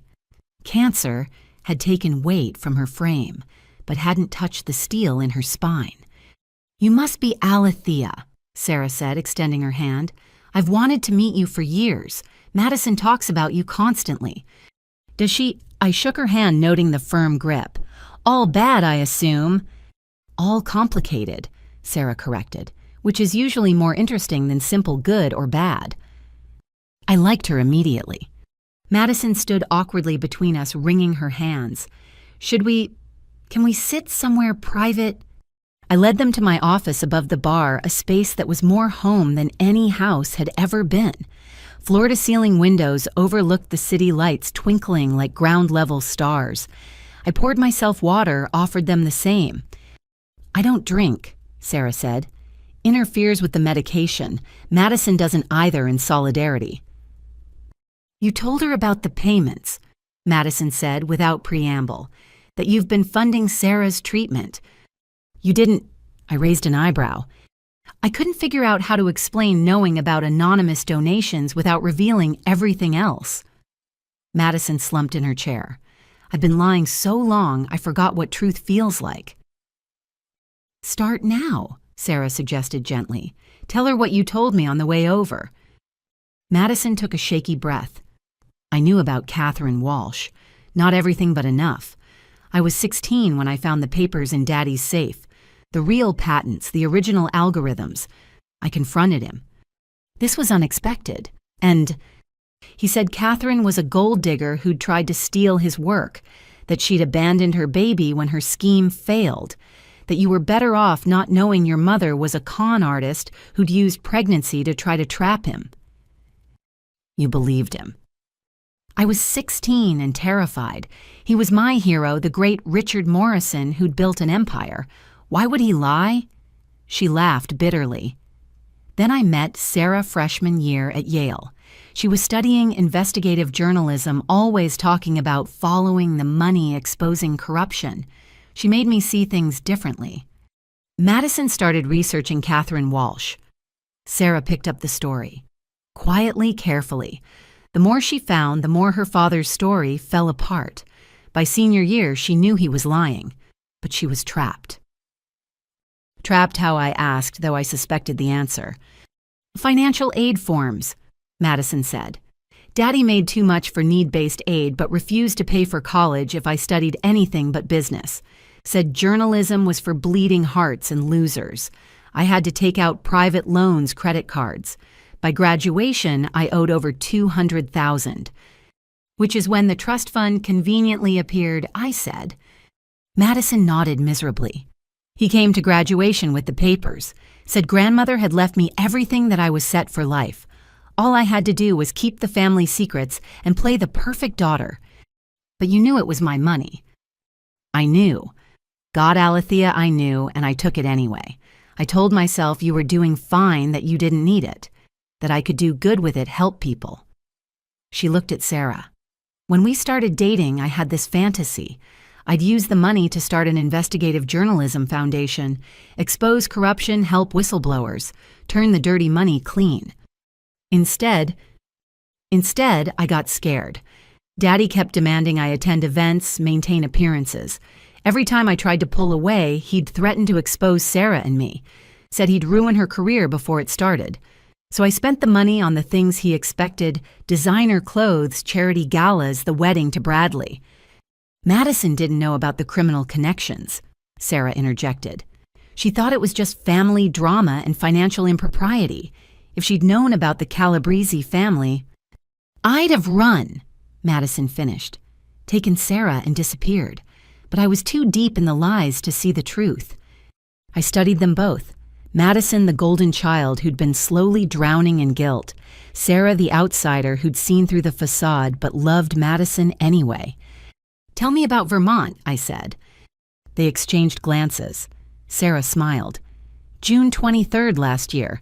Tiny ceremony in Burlington. My parents' 2 friends from college and a justice of the peace who made us cry with her vows about truth being the foundation of love. I wanted to invite you, Madison said quietly. Sarah insisted we should, but I was terrified you'd expose everything out of spite. I wouldn't have come, I admitted, but not out of spite, because I was playing a longer game. The takeover, Sarah said. Madison figured out something was happening when Morrison Industries stock started moving strangely. She has a good eye for patterns, probably from watching your father manipulate markets for so long.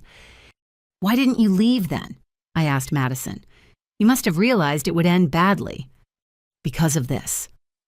Madison pulled out her phone, showed me a message thread. Threats started coming 3 months ago, not to me, to Sarah. Photos of her at the hospital, at home, at work. Messages saying they knew about the marriage, about the money. If I tried to leave, they'd hurt her. I took the phone, scrolled through the messages. Professional quality surveillance photos, carefully worded threats that skirted legal lines. The Calabrese family. That's what I figured out tonight, Madison said. When you mentioned them, it all clicked. They must have known Daddy's empire was crumbling. They were using me as insurance. Which is why you came back from Switzerland, I said to Sarah. Not because you sensed something, but because they threatened to hurt Madison if you didn't. Sarah nodded. They wanted us both where they could watch us, control us. I handed back the phone. They won't be a problem anymore. The FBI raids happening tonight include several Calabrese operations. Your father and Bradley's father gave them enough to act on in exchange for reduced sentences. Reduced? Madison's voice rose. After everything they've done, white-collar crime and organized crime have different sentences. They'll serve time but not life, unless Dorothy's testimony about grandmother holds up. Murder has no statute of limitations. He killed her. Madison's statement held no surprise, only resignation. Part of me always suspected. The way he'd change the subject if anyone mentioned her death. The way Helen would flinch at her name. What will you do now? I asked. The trust fund's gone. The Morrison name will be toxic. Bradley's filing for divorce, which you wanted anyway. You're free but broke. We've talked about it, Sarah said. I've been offered a position at the Washington Post, investigative team focusing on financial crimes. The pay's not much, but it's honest work. And I asked Madison. I don't know. She met my eyes for the first time all evening. I've been pretending for so long I don't know who I really am, but I want to find out. Maybe start with apologizing. To you, to Helen, to everyone I hurt by staying silent. Apologies are words, I said. What matters is what you do next. What would you have me do? I considered. The FBI will need witnesses, people who can explain the financial structures, the family dynamics. You lived in that house for 28 years. You know where bodies are buried, metaphorically speaking. You want me to testify against our father. I want you to tell the truth, all of it, even the parts that make you look bad. Especially those parts, Sarah added. Truth is like chemotherapy. It hurts like hell, but it's the only thing that kills the cancer. Madison laughed, surprising all of us. You know what the really sick part is? I'm relieved. 28 years of suffocating and I can finally breathe. Is that wrong? That's human, I said. We sat in silence for a moment, the weight of the evening settling around us like dust after an explosion. Outside, Boston glittered, unaware that one of its oldest dynasties had just imploded. There's something else, Madison said eventually. About Mom. Helen, I mean. What about her? She's been having an affair for 15 years with her personal trainer, Marcus. She told me last year when she was drunk at Christmas, said it was the only real happiness she'd had since marrying Daddy. I thought about Helen, the perfect corporate wife who'd raised another woman's child while her husband built an empire on lies. Good for her. You're not angry. Why would I be she deserved something real in all that performance art? I stood, signaling the conversation was winding down. What will you tell the FBI? Everything, Madison said firmly, starting with finding those patents when I was 16. Maybe if I'd spoken up then. You were a child, Sarah interrupted. He was your father. You did what you had to do to survive. Survival's not living, Madison countered. Alethea proved that. She didn't just survive, she thrived. I had advantages you didn't, I admitted. Distance from him, Dorothy's support, grandmother's faith, and most importantly, I had Catherine's work to study. Her brilliance gave me a roadmap. Will you meet her? Madison asked suddenly. Catherine, I mean, if she's really alive. Tomorrow. Are you scared? I considered lying, then decided we'd had enough of those for one lifetime. Terrified. I've built my entire identity around being the daughter of a brilliant woman who died tragically. What if the reality doesn't match the myth? What if it's better? Sarah suggested. Before I could answer, my phone buzzed. Dorothy. He's in custody, she reported, charged with embezzlement, fraud, conspiracy, and pending investigation for murder. Bradley's cooperating fully. His father was arrested in Connecticut. Helen's with my lawyer filing for emergency divorce and asset protection. And the company? Trading suspended pending tomorrow's board meeting. The financial press is having a field day. Morrison empire built on murder and lies, not the legacy he envisioned. No, I agreed, but maybe the one he deserved. I hung up and looked at Madison and Sarah, my sister and sister-in-law, the family I'd never expected to have. You should disappear for a while, I told them. The press will be brutal and the Calabrese family might have people the FBI missed. I have a cabin in Vermont, very private. You could stay there until things calm down. Why would you help us? Madison asked. After everything... Because, I said, pouring myself a scotch despite rarely drinking, Catherine told me to give you a chance to surprise me, and you have. The Madison I knew would never have admitted the truth, never have risked everything for love, never have chosen honesty over money. The Madison you knew never existed, she replied. She was just another performance in the Morrison family theater. Then I look forward to meeting the real one, I said, raising my glass, to new beginnings and to endings that were long overdue. They left shortly after, hand in hand, heading into an uncertain future that was at least honestly theirs. I stayed in my office watching the city sleep, waiting for dawn and the final act of our family drama. Tomorrow I'd take Morrison Industries and transform it from a monument to theft into something worthy of Catherine Walsh's genius. Tomorrow I'd meet my mother and learn what kind of woman could fake her own death and wait 35 years for justice. Tomorrow I'd begin building something true on the ashes of lies. But tonight, I poured another scotch and toasted the ghost's Catherine, whose brilliance started it all. Grandmother who'd tried to make it right. Dorothy who'd kept the faith. Even Richard, whose cruelty had forged me into someone strong enough to destroy him. Thank you, I said to the empty room, for teaching me that the truth, like whiskey, is best served neat. The city glittered below, indifferent to the fall of dynasties and the rise of truth.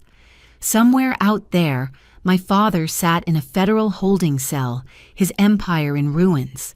Somewhere, my mother waited to meet the daughter she'd been forced to abandon. Somewhere, Madison and Sarah drove toward a future free of lies.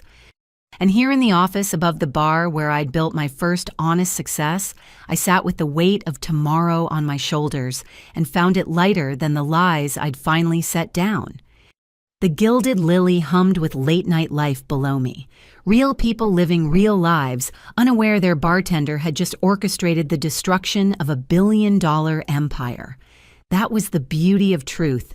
It didn't need an audience to be powerful. My phone rang one more time. Unknown number again. Get some sleep, Catherine said without preamble. Tomorrow will be long. I don't sleep much, I admitted. Haven't for years. Neither do I. Conscience makes for a poor bedfellow. A pause. I'm proud of you, Alethea. You did what I couldn't. You started it, I pointed out. The divorce papers, the patents, the evidence. You lit the fuse 35 years ago. And you had the courage to let it burn. Not everyone would have. Madison wouldn't have. Madison surprised me tonight. Good. The world needs more good surprises. Another pause. I'll see you tomorrow, after the board meeting. There's a cafe on Newbury Street, the Blue Rose. I'll be in the back booth. How will I recognize you? She laughed, the sound like music I'd forgotten I knew. Trust me, daughter, you'll know. The line went dead. I finished my scotch, turned off the lights, and headed home to not sleep. Tomorrow would come whether I rested or not, bringing with it new battles and old ghosts. But tonight had proven one thing. Truth, like morning, always comes, and when it does, it burns away everything that can't withstand the light. The boardroom at Morrison Industries occupied the entire 40th floor, its glass walls offering a panoramic view of Boston that was meant to intimidate. This morning, with storm clouds gathering over the harbor, it felt more like a stage set for Judgment Day. I arrived at 6:30, 30 minutes before the emergency meeting. The security guard who'd worked the desk for 20 years did a double take when I walked in. Miss Morrison, I didn't expect. With everything that's happened... Good morning, Frank. I handed him a coffee from the shop downstairs, the same order he'd gotten every day according to the receipts I'd studied. Medium dark roast, 2 sugars, splash of cream, though you might need something stronger today. His eyes widened. How did you...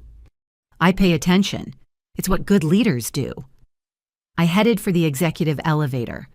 Oh, and Frank, after today you'll be reporting to me. Your job is safe. Can't say the same for most of the 40th floor.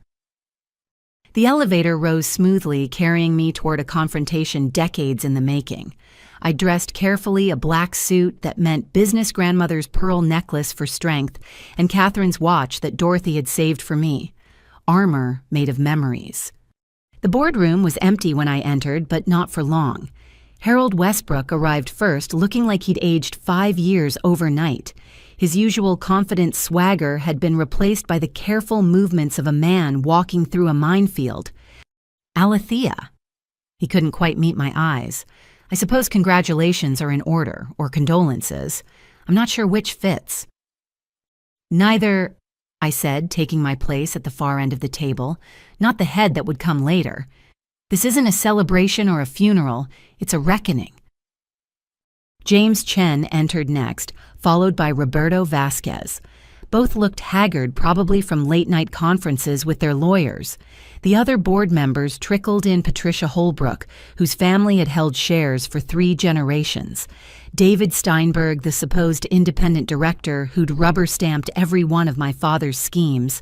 Monica Williams, the sole woman besides Patricia, and the only one who'd ever questioned the books. At 6:55, my father's lawyer, Harrison Blackwood, entered with a thick folder and a grim expression. Mr. Morrison won't be attending, obviously. He's asked me to represent his interests. His interests? I smiled. What interests would those be? He owns 19% of the company as of this morning. I own 51. His interests are whatever I say they are.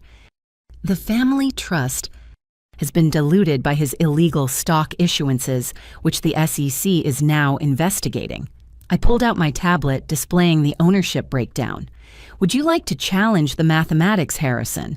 Though I should warn you, the FBI is very interested in your role in certain document alterations, specifically the ones involving my grandmother's trust. He sat down without another word. At exactly 7, I stood. Ladies and gentlemen, let's begin. As majority shareholder of Morrison Industries, I call this emergency meeting to order. First item, the immediate removal of Richard Morrison as CEO and chairman. You can't just herald started. I can and I am, all in favor. Monica Williams raised her hand immediately. After a moment, Patricia Holbrook followed. One by one, the rest fell in line. Even Harold, seeing the inevitable, raised his hand. Motion carried, I announced. Second item, the appointment of interim leadership. I nominate myself as CEO and chairman. This is highly irregular, Blackwood protested. There are procedures, searches, committees. There's also a company hemorrhaging value and under federal investigation, I countered. We need leadership now, not in 6 months. All in favor. This vote took longer, but the result was the same. They had no choice. I controlled the majority shares, and the FBI had enough evidence to charge anyone who'd been complicit in the fraud. Motion carried. Now let's discuss the real reason we're here. I moved to the presentation screen, pulling up files I'd prepared. Morrison Industries is built on a foundation of theft, fraud, and murder. Today we begin the process of making that right. Murder. David Steinberg's voice cracked. What are you talking about? Dorothy Morrison gave a statement to the FBI last night. She has evidence that Richard Morrison murdered his mother to prevent her from exposing his crimes. But that's just the latest in a pattern of destroying anyone who threatened his empire. I clicked through to the next slide, Catherine Walsh's photograph, the same one from my father's hidden folder, but enhanced and restored. Dr. Catherine Walsh, brilliant economist, the real creator of the Morrison algorithm, my biological mother, supposedly died of cancer in 1990. Except, I clicked again. She didn't. The room erupted. I let them shout and argue for a moment before raising my hand for silence. The FBI has been in contact with someone claiming to be Catherine Walsh. She's been feeding them information about Morrison Industries for years. Small things at first, breadcrumbs that led nowhere. But recently, she provided something more substantial. Another click. Financial records appear dense with numbers and transactions. Proof that Richard Morrison has been using the company to launder money for the Calabrese crime family. 20 years of transactions hidden in legitimate trades. The algorithm Catherine created perverted into a tool for criminals. "This is insane," Harold protested. "We would have known. The audits were performed by firms that Richard carefully selected and generously compensated." Monica Williams spoke up. "I tried to insist on rotating auditors 5 years ago. The board voted me down. Now we know why." The FBI estimates the total laundered through Morrison Industries at over $300 million. I continued. Every board member who signed off on suspicious transactions could be held liable, unless what? Patricia asked, though she looked like she already knew. "Unless you cooperate fully. Vote for complete transparency. Open the books to forensic accounting. Return the stolen patents to their rightful owner." I paused. "And support the merger with Prometheus Innovations." "Merger?" James's voice pitched high. "You want us to hand over the company to your startup?" "I want to save what can be saved," I corrected. Morrison Industries' legitimate operations, the ones not connected to crime, can be folded into Prometheus. The technology properly attributed to Catherine Walsh can be used for its intended purpose, predicting market trends, to help small investors, not enabling criminal enterprises.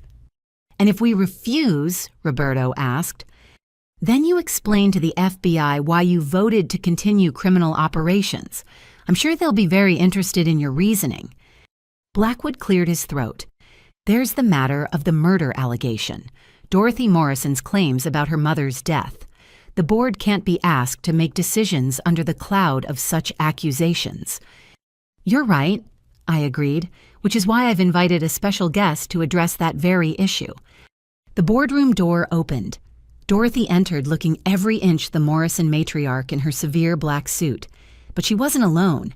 A younger woman followed mid-30s carrying a briefcase and wearing the kind of expression that suggested she ate corporate lawyers for breakfast. "This is Assistant United States Attorney Samantha Chen," Dorothy announced. "And yes, before anyone asks, she's Sarah Chen's older sister. Funny how connections work out." The board collectively paled. Having the prosecutor handling their case related to Madison's secret wife was the kind of conflict they'd have exploited themselves. Now it was working against them. "Ms. Chen is here as an observer," I clarified, "to ensure our discussions remain within legal bounds. Dorothy, would you like to share what you told the FBI?" Dorothy moved to the center of the room, commanding attention despite her diminutive stature. "On June 15, 1990, I witnessed my nephew Richard leave my mother's house at 3:17 in the morning. Later that day, I found empty vials of her heart medication in his car. Vials that, according to the pharmacy records I've since obtained, were filled 3 days after her regular prescription should have run out." "Speculation," Blackwood said weakly. "Evidence," Dorothy corrected, "which I've preserved for 35 years, including this." She pulled out the plastic-wrapped suicide note. Even through the evidence bag, Grandmother's handwriting was clearly visible. "Mother wrote this the night she died. It details Richard's crimes, the theft of Catherine's work, the bigamy, the plans to steal Alethea's inheritance. She couldn't live with the shame of what her son had become." "If she committed suicide," Harold began. "She didn't." Dorothy's voice cut like ice. "The note was her insurance policy. She hid it knowing Richard might try something. The digoxin levels in her blood were 3 times the fatal dose. No one accidentally takes that much, and someone committing suicide doesn't hide the note where only I would find it." "Why didn't you come forward sooner?" Monica asked. Dorothy's composure cracked slightly. "I was 35 years old, a single woman with no power and no protection. Richard had just murdered his own mother. What do you think he would have done to me?" She straightened. But I waited, watched, collected evidence, waited for Alethea to grow strong enough to face him. My mother believed her granddaughter would set things right. She was correct. AUSA Chen spoke for the first time. The federal government is prepared to charge Richard Morrison with murder, along with numerous financial crimes. The board's cooperation in the restructuring will be taken into consideration during sentencing discussions for any peripheral involvement. The threat was clear play ball or join Richard in federal prison. I need to make a call, Harold said desperately. My lawyer— Sit down, I commanded. We're not finished. Patricia, you've been on this board the longest. Tell me about the Walsh patents. Patricia Holbrook, 70 years old and tough as nails, looked at me with something like respect. I remember Catherine, brilliant woman. She'd come to board meetings in the early days, present these incredible analyses. Then one day, Richard announced she'd left the company due to health issues. Her work became his work. We all knew something was off, but the profits were so good. You chose money over justice. We chose stability over scandal. It was a different time. It was 1990, not 1890, Monica interjected. We knew it was wrong. We just didn't care enough to risk our positions. Well, now you get to make a different choice, I said. Vote to return the patents to Catherine Walsh or her designated heir. Vote to merge with Prometheus under new leadership. Vote to open the books to full investigation. Or vote to go down with Richard Morrison. And if Catherine Walsh is really alive, David asked, what happens then? Then she gets what was always hers, I said simply. Recognition, restitution, justice. This is extortion, Blackwood protested. This is consequence, I corrected. Something this board has avoided for too long. The vote when it came was unanimous. Even Blackwood, seeing the writing on the wall, advised the board to accept my terms. Within an hour, we'd passed resolutions that dismantled my father's empire and began building something new on its foundation. As the board members filed out, subdued and shaken, Monica Williams lingered. I should have pushed harder, asked more questions. I'm sorry. Apologies are easy, I told her. What matters is what you do next. What would you have me do? Stay on the board. Be the voice of dissent. Ask the uncomfortable questions. Make sure this never happens again. She nodded and left. Only Dorothy AUSA Chen and I remained in the boardroom that had seen so many of my father's victories. He'll fight this, Chen warned. Murder charges based on 35-year-old evidence won't be easy to prove. He won't fight, Dorothy said with certainty. Richard is many things, but he's not stupid. He'll take a plea deal rather than risk a trial where all his sins are laid bare. 25 to life. 15 to 20 probably. He's an old man with health issues. His lawyers will play that card. Dorothy gathered her things. It's enough. He'll die in prison either way. After they left, I stood at the windows looking out over the city my father had tried to conquer through lies and theft. In a few hours, I'd meet Catherine Walsh, the ghost who'd haunted our family for decades. Tomorrow, the newspapers would chronicle the fall of the Morrison Empire. Next week, the real work of rebuilding would begin. My phone buzzed. A message from Madison. Saw the news. The board voted. You did it. We all did it, I replied. Even him in the end. He created the very weapon that destroyed me. Poetic justice. Just justice. The poetic part is that he'll have years in a cell to think about it. I left the boardroom as the storm finally broke over Boston rain, washing the city clean. It felt appropriate. Morrison Industries was dead. Something better would grow from its corpse, nourished by truth instead of lies. The security guard nodded as I passed. Have a good day, Ms. Morrison. It's Ms. Walsh, I corrected gently. Alethea Walsh. I'll be changing it legally next week. He smiled. Have a good day, Ms. Walsh, and thank you for the coffee. Thank you, Frank, for 20 years of service. Things are going to be different now. Better. I stepped out into the rain, letting it soak through my expensive suit. Somewhere across the city, Catherine waited in a cafe. My mother, the brilliant woman whose work built an empire, whose disappearance shaped a family, whose patience orchestrated justice. It was time to meet her, time to close the circle that began with theft and end it with truth. The city washed clean around me as I walked toward my future, leaving the Morrison name to die in the storm. The Blue Rose Cafe sat tucked between a bookstore and an art gallery on Newbury Street, the kind of place that served $8 lattes and attracted writers who nursed single drinks for hours. I stood across the street, rain still falling, watching the windows fog with warmth and conversation. 35 years of separation were about to end with a conversation over coffee. I entered at exactly 9:30, scanning the room with habits born from years of careful observation. Business types grabbed quick espressos before heading to offices that would be buzzing with news of Morrison Industries' implosion. Students hunched over laptops, oblivious to the drama playing out in their midst. And in the back booth, as promised, sat a woman who could only be Catherine Walsh. She'd aged, of course. The dark hair from photographs had gone silver cut short in a style that suggested practicality over vanity. But the eyes, those sharp calculating eyes that had seen patterns in chaos and built algorithms from intuition, those were exactly the same. She was reading a newspaper, the Financial Times, and sipping tea from a delicate china cup. I approached slowly, giving us both time to adjust to the moment. She looked up when I was 3 feet away, and her composure cracked just slightly. A tremor in her hands quickly suppressed, a shine in her eyes that might have been tears. Alethea. My name on her lips sounded like a prayer answered after decades of silence. Catherine. I couldn't quite manage Mom yet. Maybe later, maybe never. She gestured to the seat across from her. I ordered you coffee, dark roast, no sugar splash of oat milk. I hope that's still how you take it. How did you know? A small smile. I've been watching when I could. Not closely enough to interfere with your life, but enough to know my daughter builds her empire on coffee and determination. I sat wrapping my hands around the warm mug. Where have you been? Many places. Montreal, first teaching under an assumed name, then Vancouver, Singapore, briefly London. Always moving, always watching over my shoulder.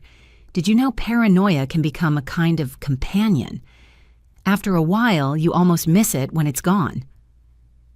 Why didn't you contact me sooner? Because Richard would have destroyed you. Her voice carried absolute certainty. You were a child, then a young woman finding her way. If he'd known I was alive, if he'd thought you were in contact with me, he would have crushed you before you could grow strong enough to fight back. So you waited. I waited, the hardest thing I've ever done, including faking my own death. She set down her teacup with precise movements. Tell me about Dorothy. Is she well? She's strong. She kept your papers safe, guided me when she could. She testified against him last night. Brave woman. I owe her more than I can repay. She said she was repaying a debt to grandmother. Catherine's expression darkened. Eleanor, I heard about her death years later. The timing was suspicious. He killed her. Dorothy saw him leave the house. She found the empty medication vials. Of course he did. Catherine's voice held no surprise, only weary acceptance. She was going to expose him. When I sent her the evidence about the stolen patents, she promised to make it right. I should have known he'd silence her first. Why fake your death? I asked. You were building a case. The divorce papers showed you were fighting back. Because I was losing.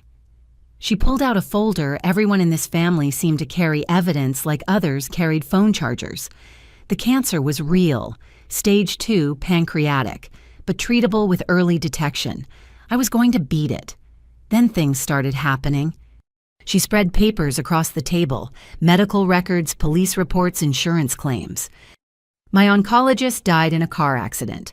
Single vehicle, perfect weather, no explanation. My lawyer's office burned down with all my files inside. The journalist I'd been talking to about the patent theft had a heart attack at 32. Healthy man, no history of cardiac issues. You think he killed them all? I know he did. Maybe not personally, but Richard had already made connections with people who specialized in solving problems permanently. When my brakes failed twice in 1 week, I knew I had two choices: disappear or die for real.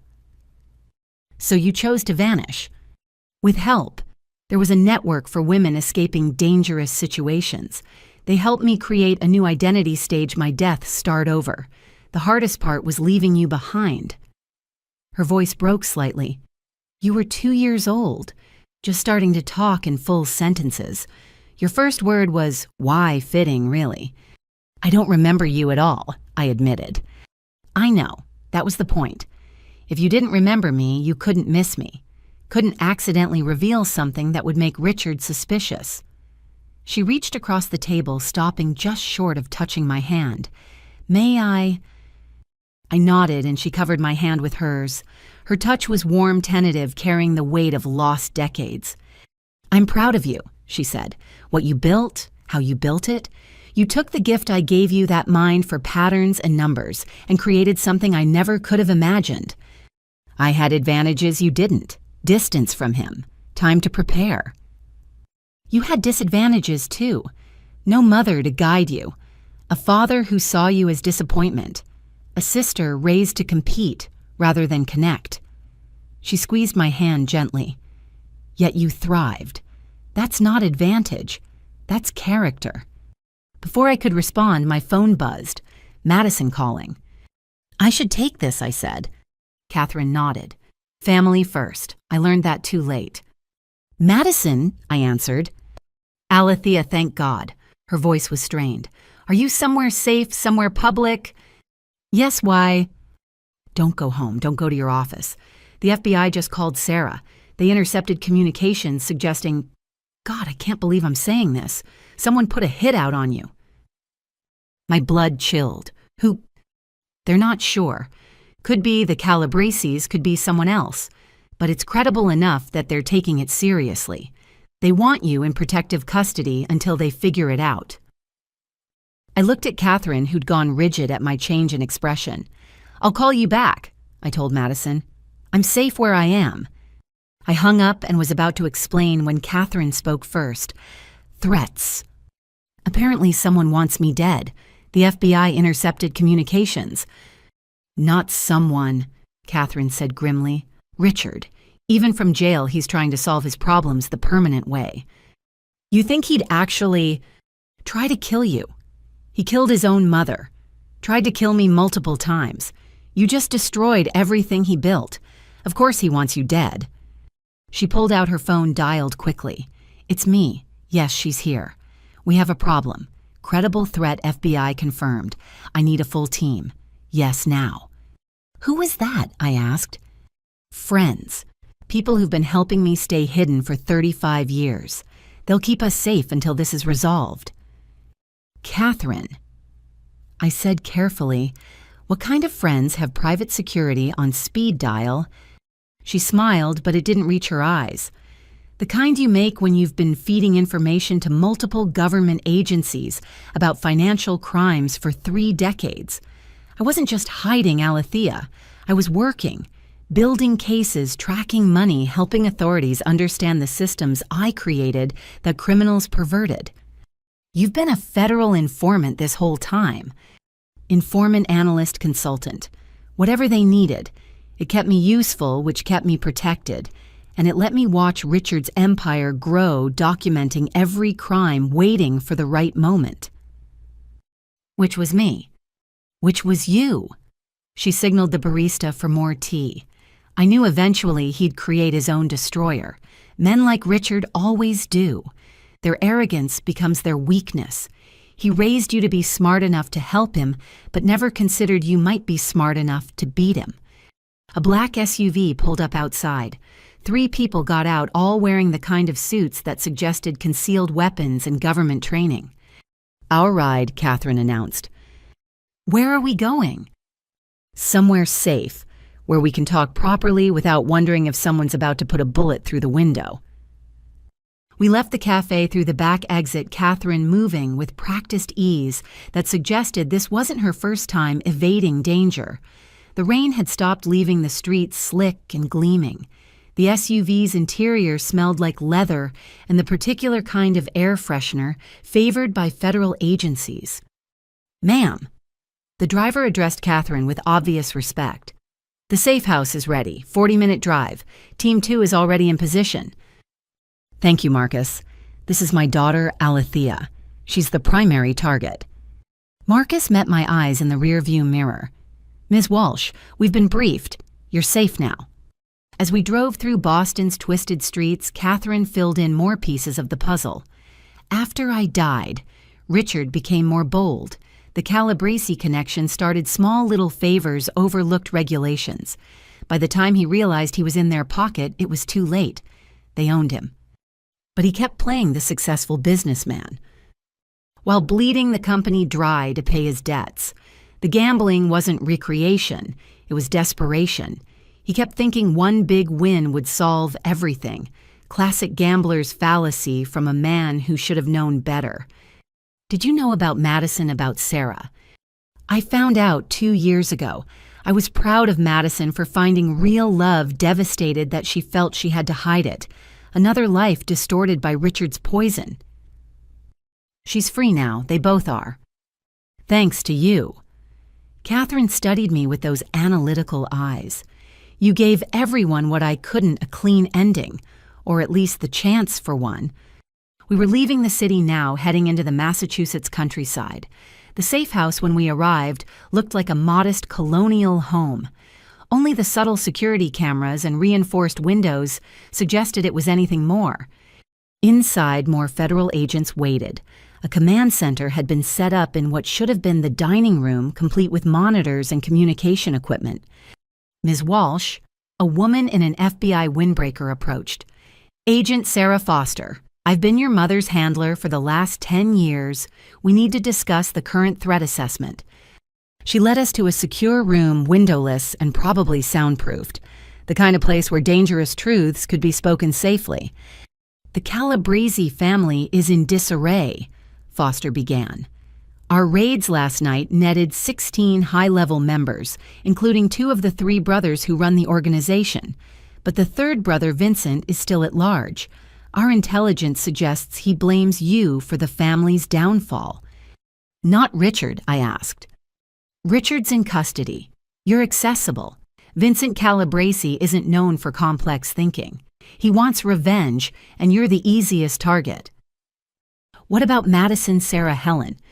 "All in protective custody. Ms. Morrison, excuse me, Ms. Chen and her wife are at the location you suggested in Vermont. Mrs. Morrison is with her sister in Maine, but you're the primary target. You're the one who brought everything crashing down." I felt Catherine tense beside me. How credible is the threat? Foster pulled up files on her tablet. "Vincent's already reached out to 3 different contract killers. We've intercepted communications, but he's not stupid enough to use the same channels twice. He could have people we don't know about." "So I'm supposed to hide forever?" "No," Catherine said firmly. "You're supposed to finish what you started. Running is what I did, and it cost me 35 years. We're going to face this head on." "How?" She smiled, and for the first time I saw myself in her expression. The same cold calculation, the same strategic mind that had built and destroyed empires. "We're going to give Vincent Calabrese exactly what he wants, a clear shot at you. And when he takes it, the FBI will be waiting." Foster looked alarmed. "Ma'am, I can't authorize using your daughter as bait." "You don't have to authorize it," I said, understanding Catherine's plan immediately. "I'm a private citizen. If I choose to go about my business despite the threats, that's my decision. If the FBI happens to be watching when Vincent makes his move—" "You're both insane," Foster said. "This isn't a game. These people are killers." "So was my father," I pointed out. "He just used medication instead of bullets. I'm tired of running from shadows. If Vincent wants me, let him come." Catherine squeezed my hand. "That's my daughter. Now let's discuss the details. I assume you have a plan." "Always," I said. "But first I need to know something. The poison in grandmother's tea, how did you know about that? You weren't there." Catherine's expression darkened. "Because he tried the same thing with me right before I disappeared. Slipped something into my coffee during what was supposed to be a reconciliation meeting. I recognized the symptoms, and got to a hospital in time. When I heard about Eleanor's death, the pattern was clear. He has a type, I agreed, which is why we can predict his moves. Vincent Calabresi is working with someone inside, someone who knows my routines, my vulnerabilities, someone who could get close enough to poison me without raising suspicion. You think Richard's still pulling strings from jail. I think a man who spent 35 years building criminal networks doesn't lose all his contacts in one night. He can't kill me himself, but he can point Vincent in the right direction. Foster was typing rapidly on her tablet. If you're right, if there's an inside threat, then we use it, I said. Set a trap, make them think they've succeeded, then spring it when they get overconfident. Like father, like daughter, Catherine murmured, but it sounded like approval. We spent the next 3 hours planning turning the hunter into the hunted. By the end, even Foster looked impressed. This might actually work, she admitted. It's insane, but it might work. The best plans usually are, I said. Now let's discuss the poison. If they're following Richard's playbook, they'll use something subtle, something that could be explained as natural causes if no one looked too closely. Catherine pulled up chemical structures on a laptop. Digitalis like he used on Mother, or something newer. Fentanyl in small doses. Ricin if they want to be dramatic. No, I said, thinking. He'll want poetry. Justice in his twisted mind. It'll be something connected to the beginning, to how this all started. The welcome cocktail, Catherine breathed. At the house. He tried to poison you at the family dinner. And failed because I didn't drink it. He'll try again, same method, different venue. Somewhere public, somewhere I'd feel safe. Somewhere like... The Gilded Lily, we said in unison. Foster was already making calls. I need surveillance on the Gilded Lily immediately. Check all staff, especially recent hires. Someone's going to try to poison Alethea Walsh, probably in the next 48 hours. As plans took shape around us, I looked at Catherine. My mother, the genius who'd created an empire and then vanished to survive. We were alike in so many ways, but there was one crucial difference. She'd run to save herself. I was standing my ground to save everyone else. Are you sure about this? She asked quietly. I've been sure since the day I found out what he did to you, I replied. This ends now. All of it. No more running, no more hiding, no more fear. She nodded slowly. Then let's end it. Together this time. For the first time in 35 years, Catherine Walsh and her daughter were on the same side of the board. Richard Morrison and Vincent Calabresi had no idea what they were about to face. The trap was set. Now we just had to wait for the prey to walk in. The Gilded Lily was closed to the public that night, though anyone walking by would never know it. Through the windows, it looked like business, as usual. Patrons nursing drinks, bartenders mixing cocktails, quiet conversations in shadowy booths. What they couldn't see were the federal agents playing customers the surveillance equipment hidden in every corner, or the fact that every drink being poured was water-tinted to look like alcohol. I stood behind the bar in my usual Tuesday night spot, mixing a martini with movements I could perform in my sleep. Catherine sat at the far end of the bar playing the role of a regular customer, though her eyes never stopped scanning the room. 3 nights had passed since we'd set the trap. 3 nights of waiting for someone to make a move. Anything, I murmured to the wire tucked under my collar. Negative. Foster's voice came through my earpiece. All staff have been cleared. No new hires, no substitutions. If someone's going to make a move, they're not here yet. I was starting to wonder if we'd guessed wrong when the door opened and Madison walked in. She wasn't supposed to be here. She was supposed to be in Vermont with Sarah safe and protected. Yet here she was, looking haggard and desperate, making a beeline for the bar. Alethea, she said breathlessly. Thank God you're here. I need your help. Every agent in the room tensed. This wasn't part of the plan. Madison. I kept my voice level while my mind raced. What are you doing here? Where's Sarah? That's why I need your help. She pulled out her phone with shaking hands. She's missing. She got a call this morning about her FBI interview, left to meet with them, and never came back. Her phone goes straight to voicemail. "Stand down," Foster said in my ear. "This could be a setup. Madison might be compromised." I studied my sister carefully. Her distress seemed genuine, but I'd learned never to trust appearances in my family. "When did she leave?" I asked, continuing to mix drinks as though nothing was wrong. 6 hours ago. The FBI says they never called her. They don't have any interviews scheduled. Madison's eyes filled with tears. Someone tricked her, Alethea. Someone took her. Catherine had gone very still at the end of the bar. She caught my eye, a silent warning in her expression. "Show me the messages," I said. Madison handed over her phone. The texts were there, someone claiming to be Agent Foster asking Sarah to come in for additional testimony. The language was almost right, but there were tells. Slightly wrong formatting a phone number that was 1 digit off from the real FBI contact. "Vincent Calabresi," I said quietly. "He couldn't get to me, so he's going after everyone I care about." "This changes things," Foster said in my ear. "We need to abort. If he has a hostage—" "No." I cut her off, speaking clearly so Madison could hear too. "This is exactly what he wants. To make us react emotionally, make mistakes. Sarah's smart. She'll keep herself alive until we can find her." Madison grabbed my hand across the bar. "How can you be so calm? This is my wife we're talking about." "Because panic won't save her." I squeezed her hand, then let go. "But thinking will. Tell me exactly what happened. Every detail." As Madison recounted the morning's events, I noticed movement near the kitchen. One of the servers, not an agent but a real employee who'd been cleared, was acting nervous. He kept glancing at Madison, then at me, then at his phone. "Marcus," I said quietly, knowing the head of security would hear me. "Server in Section 3, watch him." The server must have sensed attention turning his way. He set down his tray and started walking quickly toward the back exit. He made it 3 steps before 2 agents intercepted him. "I didn't want to," he shouted as they restrained him. "They have my daughter, said they'd kill her if I didn't—" "Kitchen," Foster barked in my ear. "He came from the kitchen. All units converge." The lights went out.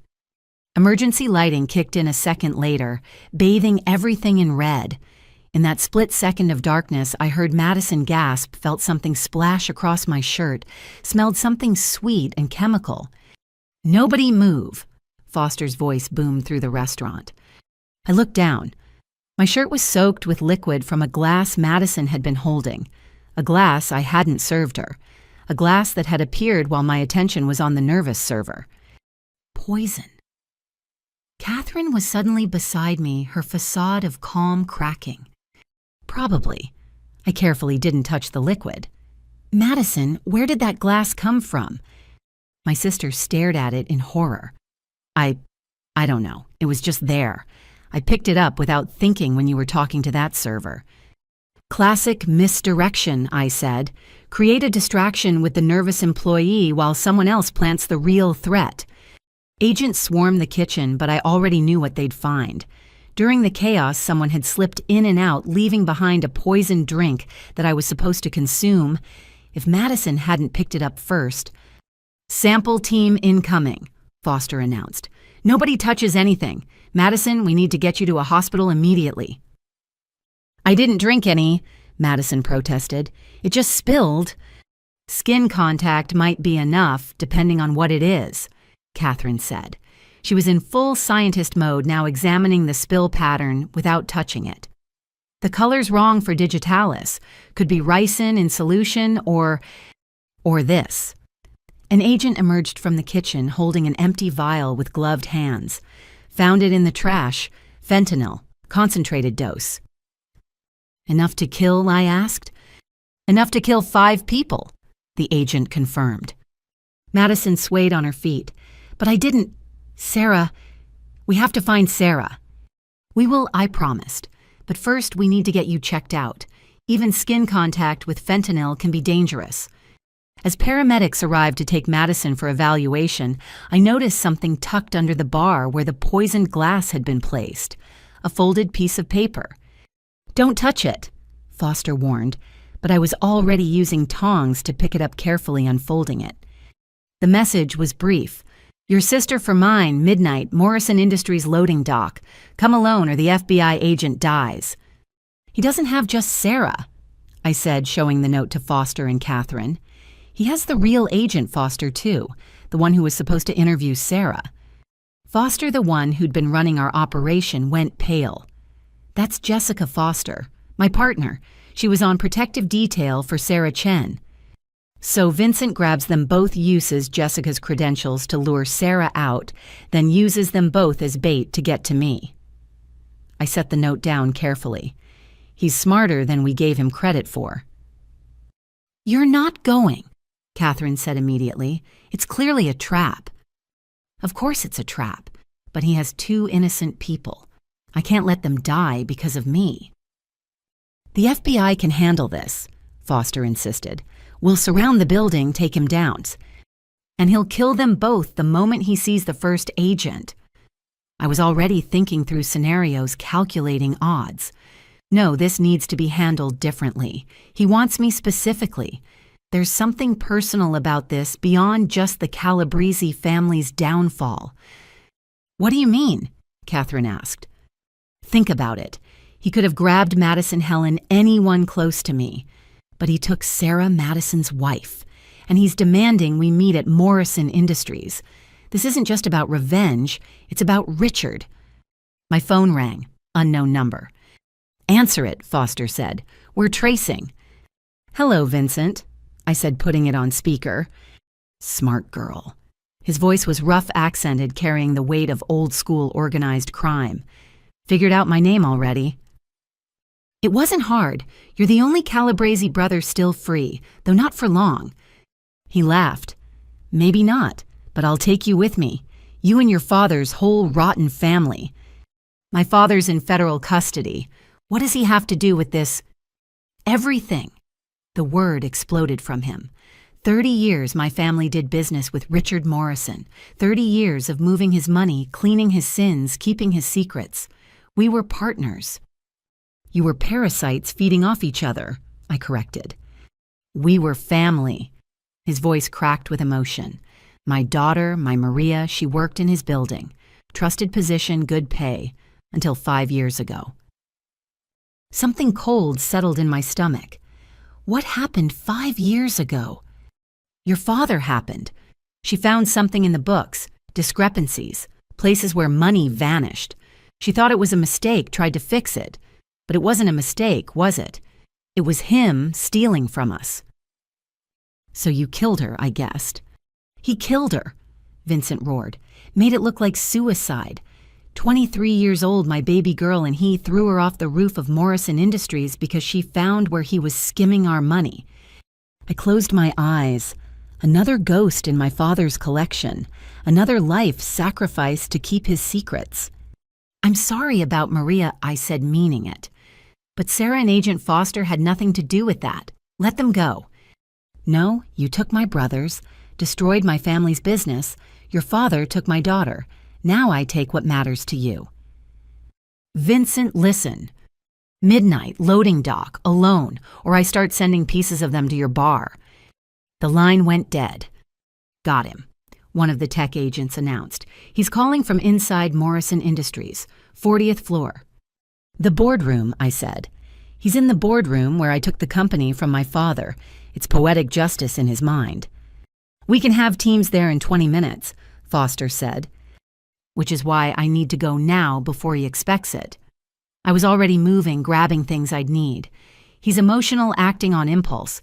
That makes him dangerous, but also predictable. He'll be focused on the symbolism, not the tactics. You're not going alone, Catherine said firmly. Yes, I am, but not unprepared. I pulled out a second phone, one the FBI didn't know about. I've spent 5 years building networks, Catherine. Not all of them are entirely legal. She raised an eyebrow. What kind of networks? The kind that can get into a building without using the front door. The kind that owe me favors for keeping their businesses afloat when the banks wouldn't touch them. I typed a quick message. Vincent thinks he's the only one with connections to Boston's underworld. He's wrong. Alethea Foster warned, "If you're planning what I think you're planning, then you should probably stop listening." I remove my wire set it on the bar. What happens next isn't FBI business, it's family business. "I'm coming with you," Catherine insisted. "No, you've been in hiding for 35 years. I won't be the reason you get killed now." I softened my tone. "Stay here. Help them coordinate. Use that brilliant mind to figure out Vincent's escape routes, but let me handle the face-to-face." She grabbed my hand as I turned to leave. "You're just like him, you know. My younger self.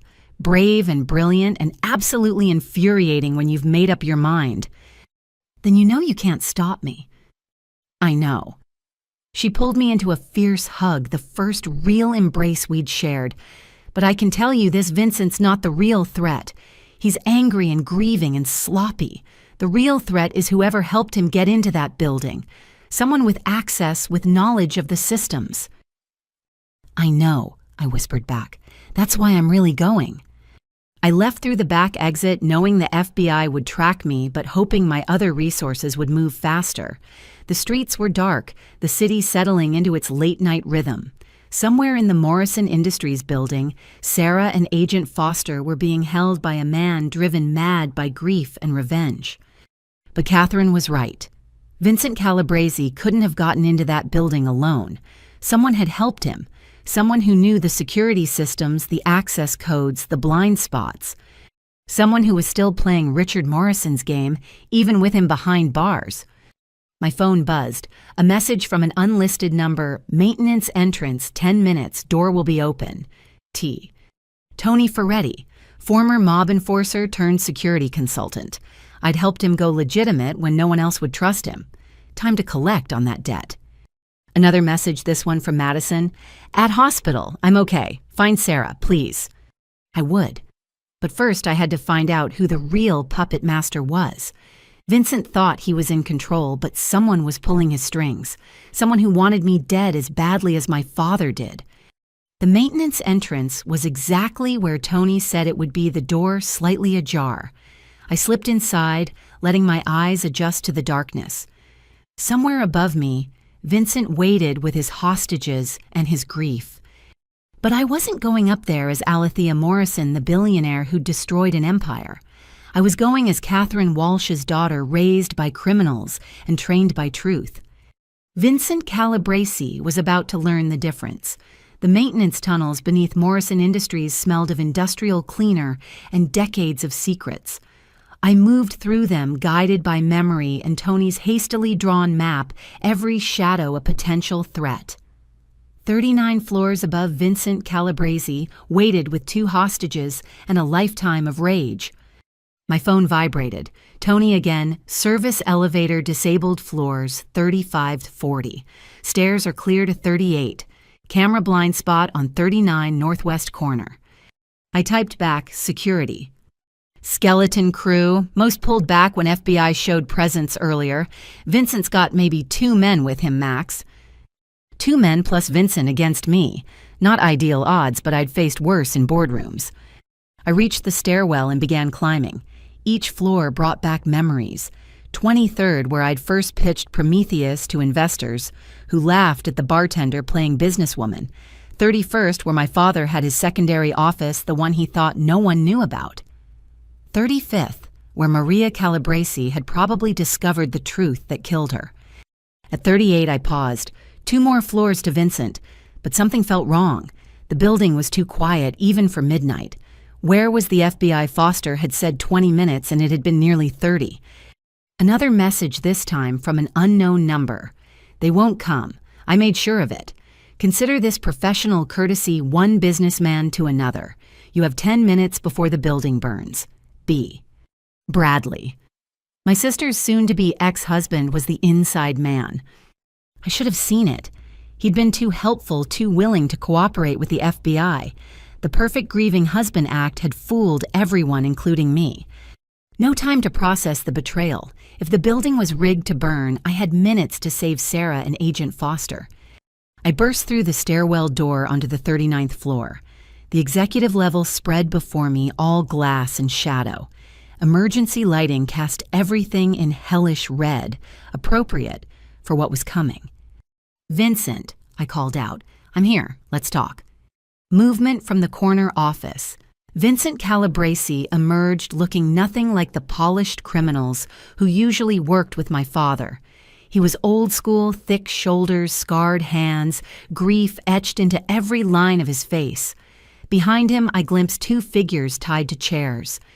"You came alone," he said, sounding almost disappointed. "I expected tricks." "No tricks, just truth. Bradley Thornton set us both up." That got his attention. "What?" "Check your phone. Should be a message from him by now. This building is set to burn in—" I checked my watch. 8 minutes. He's cleaning up loose ends. "You, me, the hostages. Everyone who could implicate him." Vincent pulled out his phone, read something that made his face darken further. "Son of a bitch. We can discuss his treachery later. Right now, we need to get out."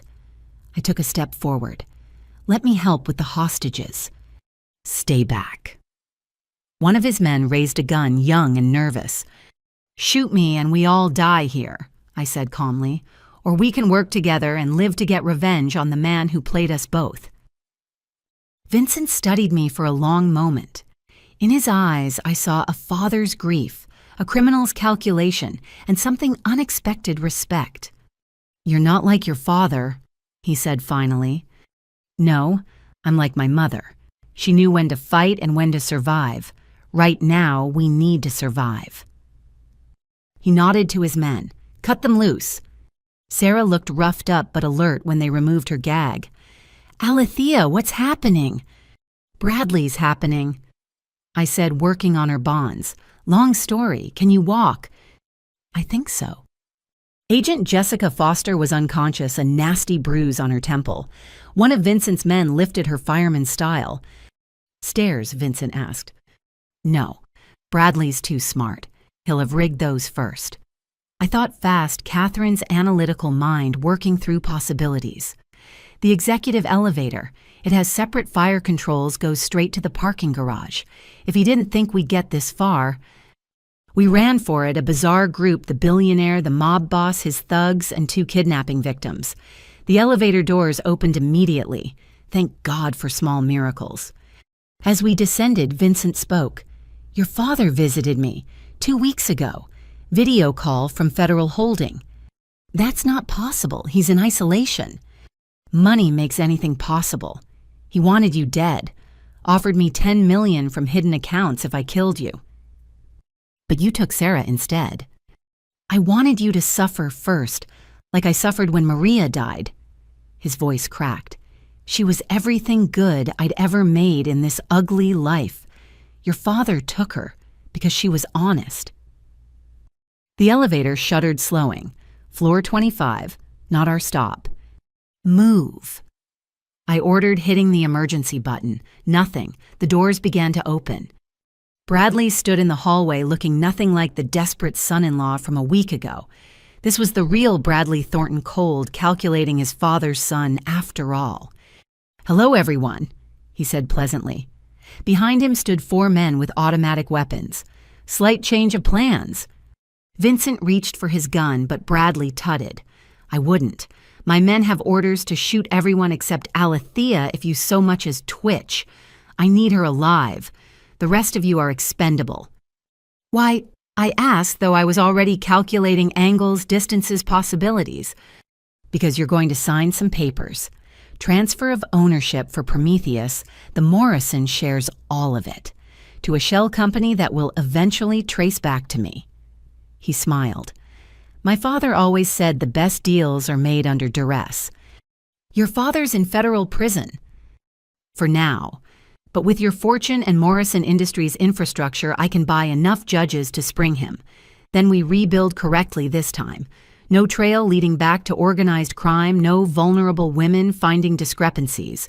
Just clean, untraceable profit." "Like Maria Calabresi found," I asked, watching Vincent tense in my peripheral vision.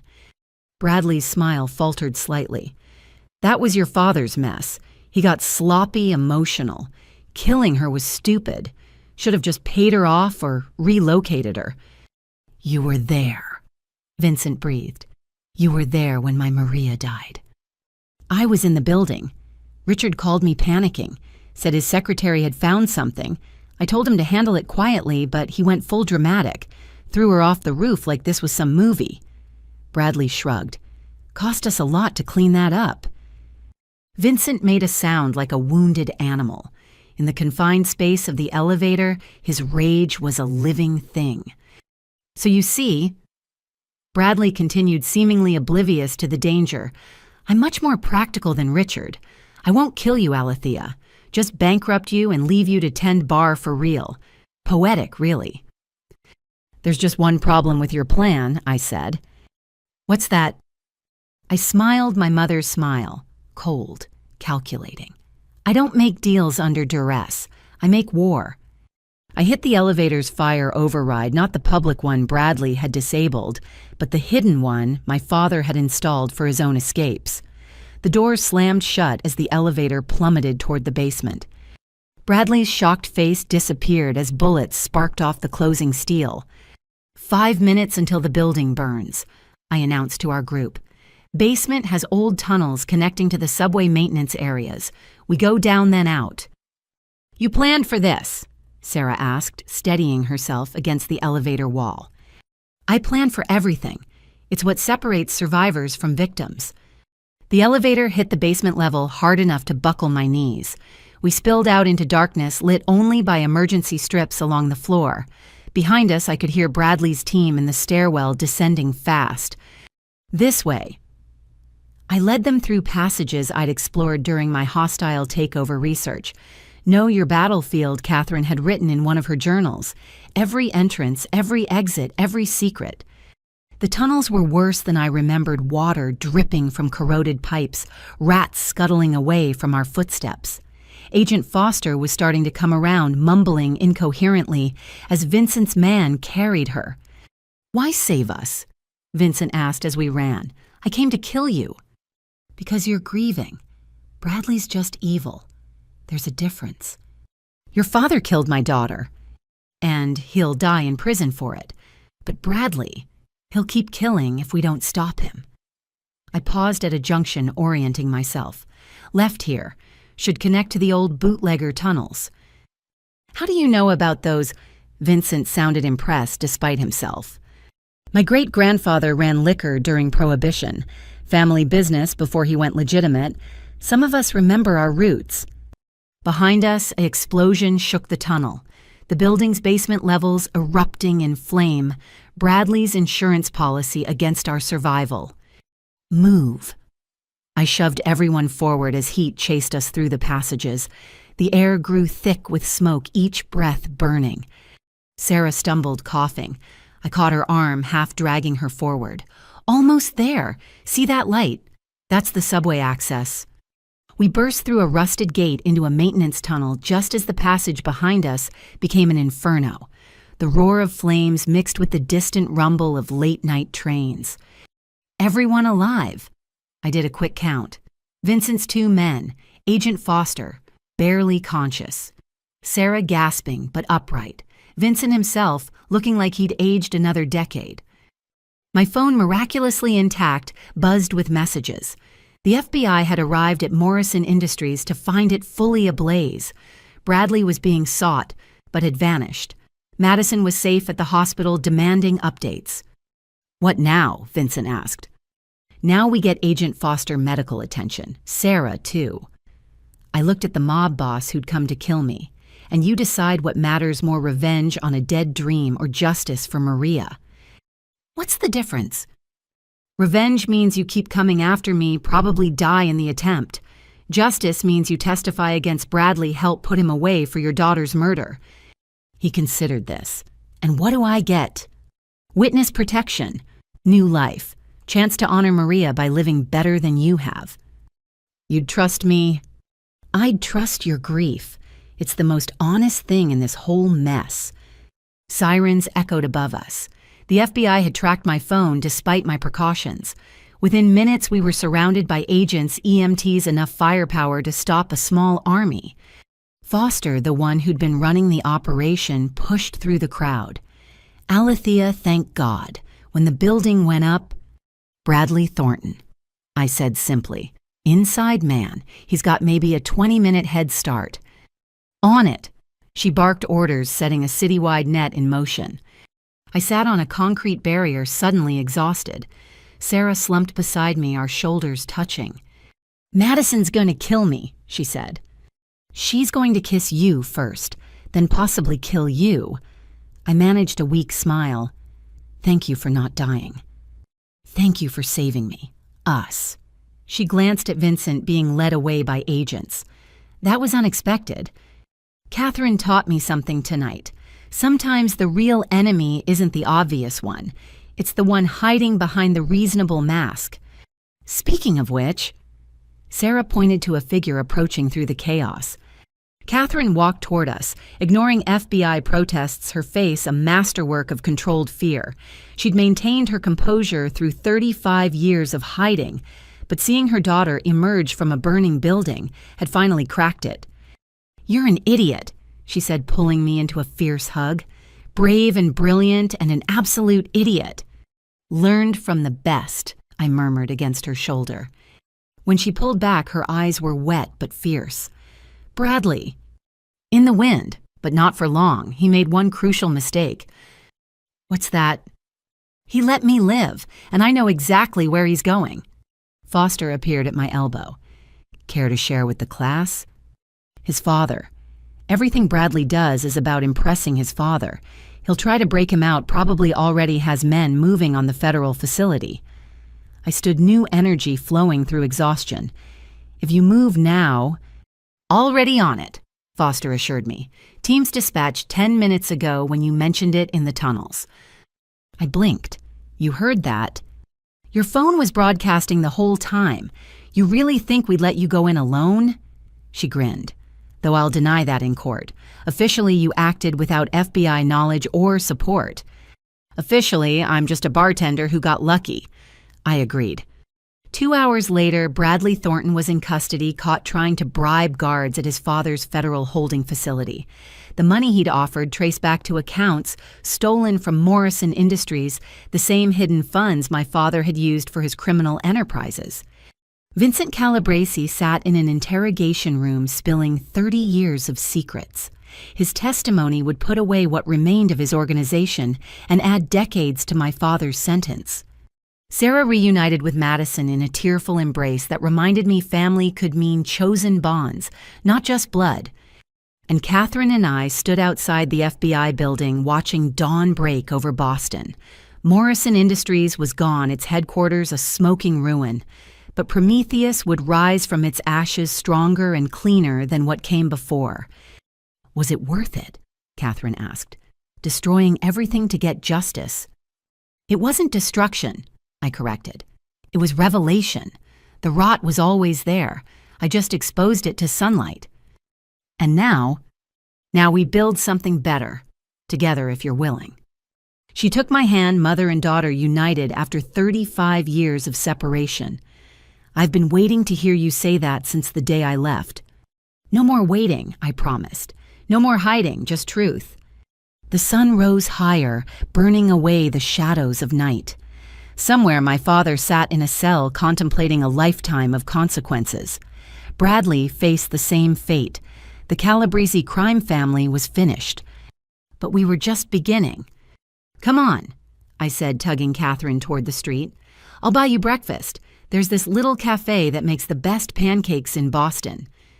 Sounds perfect, she agreed. We have 35 years to catch up on.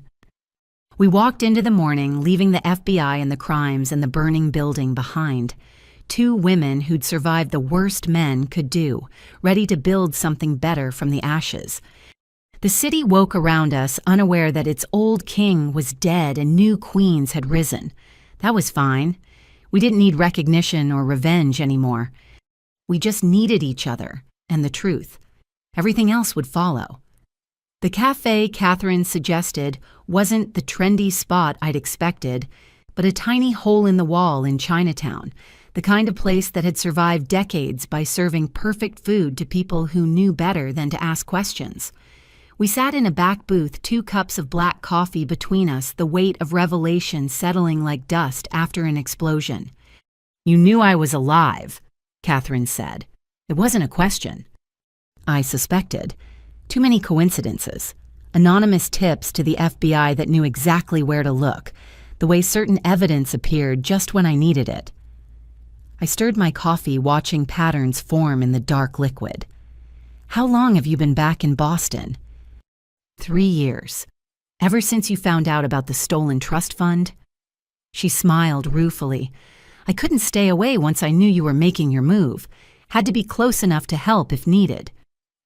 "Under what name?" "Catherine Chen. I thought it was poetic taking the name of the culture your father dismissed so readily. Plus it made me Sarah's distant aunt on paper. Gave me a reason to be interested in her medical care." I set down my spoon carefully. "You're the one who connected Sarah with the specialists in Switzerland." Guilty. Though you paying for it was your own beautiful instinct. She leaned back, studying me with those analytical eyes. "You have your father's strategic mind, but your grandmother's heart. It's a powerful combination." "Tell me about grandmother, the real story." Catherine's expression darkened. Eleanor Morrison was the only person in that family who saw through Richard from the beginning. She knew he was stealing my work, knew about the bigamy, knew he was dangerous. She tried to protect us both. But she underestimated his ruthlessness. When I sent her evidence of his crimes, I thought she'd confront him carefully, maybe involve lawyers. Instead, she invited him over for tea and told him exactly what she thought of him. Catherine's voice carried old pain. She called me that night, said she'd given him an ultimatum: return what he'd stolen, or she'd expose everything. He killed her for it. Within 12 hours, Dorothy saw him leave, but I knew the moment I heard Eleanor had died. Heart failure, they said. Natural causes for a 75-year-old woman with a cardiac condition. She laughed bitterly. Richard always did like his murders neat. "Why didn't you come forward then?" "With what proof I was officially dead? Remember, any testimony I gave would be from a ghost. Plus, I had no documentation Richard had destroyed or stolen it all. I needed time to rebuild my evidence base, and I needed you to be old enough to protect yourself." The waitress appeared with plates of food I didn't remember ordering. Congee with preserved eggs, turnip cakes, chicken feet, comfort food from someone else's childhood. I lived above a restaurant like this in Vancouver. Catherine explained, picking up chopsticks with practiced ease. The owner's daughter taught me to appreciate real Chinese food, not the Americanized stuff Richard would order to seem cultured. "Tell me about the years between. Where you went, what you did." So she did. Montreal first teaching economics under an assumed name. Vancouver next working with immigrant communities to establish small businesses. Singapore for 2 years consulting for startups that needed financial modeling. "Always moving," she said. "Always looking over my shoulder, but also always working. Every algorithm I created, every business I helped build, I was refining the theories Richard stole, making them better, cleaner, more ethical. And feeding information to law enforcement. When I could. Little things at first. A tip about money laundering here, suspicious trading patterns there. Building a case so slowly that no one could trace it back to a single source." She smiled. "Though I think Agent Foster suspected. She's sharp." She never said anything. She wouldn't. Plausible deniability. As long as the information was good, she didn't need to know where it came from. We ate in companionable silence for a while, the restaurant filling with the early morning crowd. Elderly Chinese men reading newspapers, young professionals grabbing quick breakfasts, the eternal rhythm of city life. "There's something else," Catherine said eventually, "about Maria Calabresi." I looked up sharply. "What about her?" I knew her. She was in my economic modeling class at Boston University. I taught there under another name for a semester. Brilliant girl. Reminded me of you, actually. That same hunger to understand how systems really worked. "You taught the woman my father would later murder." Life has a terrible sense of irony. Catherine pushed rice around her bowl. When she got the job at Morrison Industries, she emailed me. So proud. Said she was going to apply everything I'd taught her about forensic accounting. Christ. I tried to warn her off subtly, suggested other companies, other opportunities. But she was determined, wanted to work for the great Richard Morrison. Her voice turned bitter. I should have told her the truth. She wouldn't have believed you. No one would have believed Richard Morrison was a murderer without proof. Still, she died because she was smart enough to spot patterns I taught her to see. That weight will never leave me. My phone buzzed. Madison texting that she and Sarah were home safe, asking if I was okay. I showed it to Catherine. Your sister turned out better than I expected, she said, given Richard's influence. She had Sarah. Love has a way of bringing out truth in people. Speaking of which, Catherine's tone turned careful. Is there anyone in your life beyond the empire building and justice-seeking? I laughed. When would I have had time every relationship I've attempted ended when they realized I was more interested in spreadsheets than small talk? You'll find someone. Probably when you least expect it. She paused. I did, actually, in Singapore. Her name was Lynn. We were together for 3 years. What happened? She wanted honesty. A real life together, not one built on lies about my past. I couldn't give her that while Richard was still free. Her eyes grew distant. She married someone else. Has 2 children now. I still send birthday cards. Under what name? She knows them all. Lynn was the one person I trusted with everything. She helped me refine the financial models, actually. Some of the best features in the Prometheus system came from her suggestions. Do you regret it? Choosing revenge over love? I chose justice over personal happiness, Catherine corrected. And yes, some nights I regret it deeply. But then I think about Maria Calabresi, about your grandmother, about you growing up without a mother, and I know I made the only choice I could live with. The waitress cleared our plates, bringing fresh tea. The morning crowd was thinning, leaving us in relative privacy. What now? I asked. Richard's going to prison. Bradley, too. The Calabreses are finished. Morrison Industries is ashes. You've won. We've won, she corrected. And what comes next is harder than revenge rebuilding, making something worthy of all the sacrifices. Prometheus will absorb the legitimate parts of Morrison Industries. The patents will be properly attributed to you. We'll create a foundation in Maria's name for forensic accounting scholarships. And us? Catherine asked. Mother and daughter, where do we go from here? Forward, I said simply. No more looking back, no more hiding. We build a relationship based on who we are now, not who we were then. I'd like that. She reached across the table, taking my hand. I'd like to know my daughter as more than surveillance reports and financial documents. And I'd like to know my mother as more than theories and algorithms.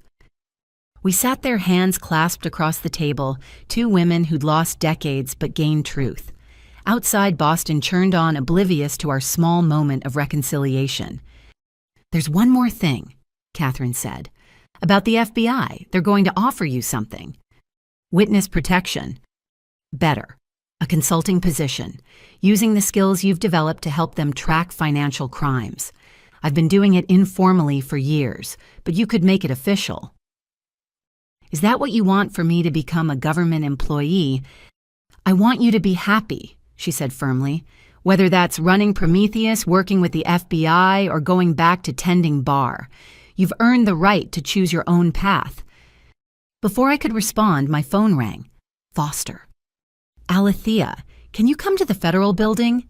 There's someone here who wants to make a deal, but she'll only talk to you. Who? Helen Morrison, your father's wife. She says she has information about murders. Plural. I met Catherine's eyes. We'll be right there. We I, Foster asked. I'm bringing Catherine Walsh. It's time everyone met properly. A pause. The Catherine Walsh, the economist. The witness, I corrected. The survivor, the mother. We'll see you in 20 minutes. I hung up and looked at Catherine. Ready to stop being a ghost? I've been ready for 35 years, she said. Let's go hear what Helen has to say. Something tells me Richard's crimes go deeper than even we suspected. We left the restaurant together, mother and daughter, walking into the morning light. Behind us lay decades of separation and secrets. Ahead waited truth, justice, and the chance to build something real from the ashes of lies. One question, Catherine said as we hailed a taxi. How did you know I was alive, really? I smiled. The Walsh framework. Every few years, someone would publish a paper that built on your work in ways only you could have conceived. Different names, different universities, but the same brilliant mind behind them. I've been collecting them for 5 years. And you never tried to find me.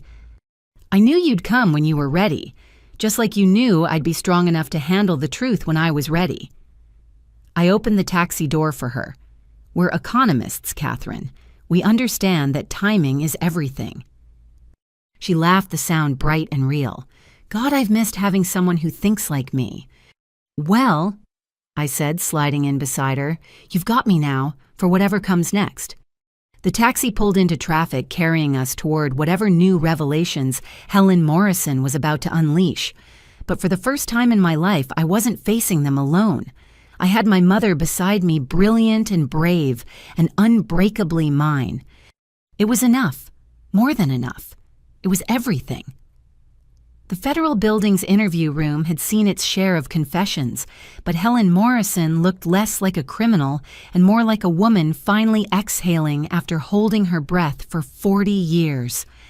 She sat ramrod straight in an uncomfortable metal chair, her usual perfect appearance, showing cracks, makeup, smudged hair escaping its careful pins, designer suit, wrinkled from a night of revelations. When Catherine and I entered with Foster, Helen's composure shattered entirely. My God, she breathed, staring at Catherine. You're really alive. Hello, Helen, Catherine said quietly. You look well considering. Considering I helped cover up your supposed death. Considering I raised your daughter while my husband built an empire on your bones. Helen laughed, the sound sharp and brittle. Yes, I suppose I look wonderful. Foster cleared her throat. Mrs. Morrison, you said you had information about murders, plural. I do. Helen straightened, gathering the remnants of her dignity. But I'll only speak with full immunity. For everything. The cover-ups, the money laundering, I turned a blind eye to all of it. That's not my call, Foster began. Then get someone whose call it is, Helen snapped.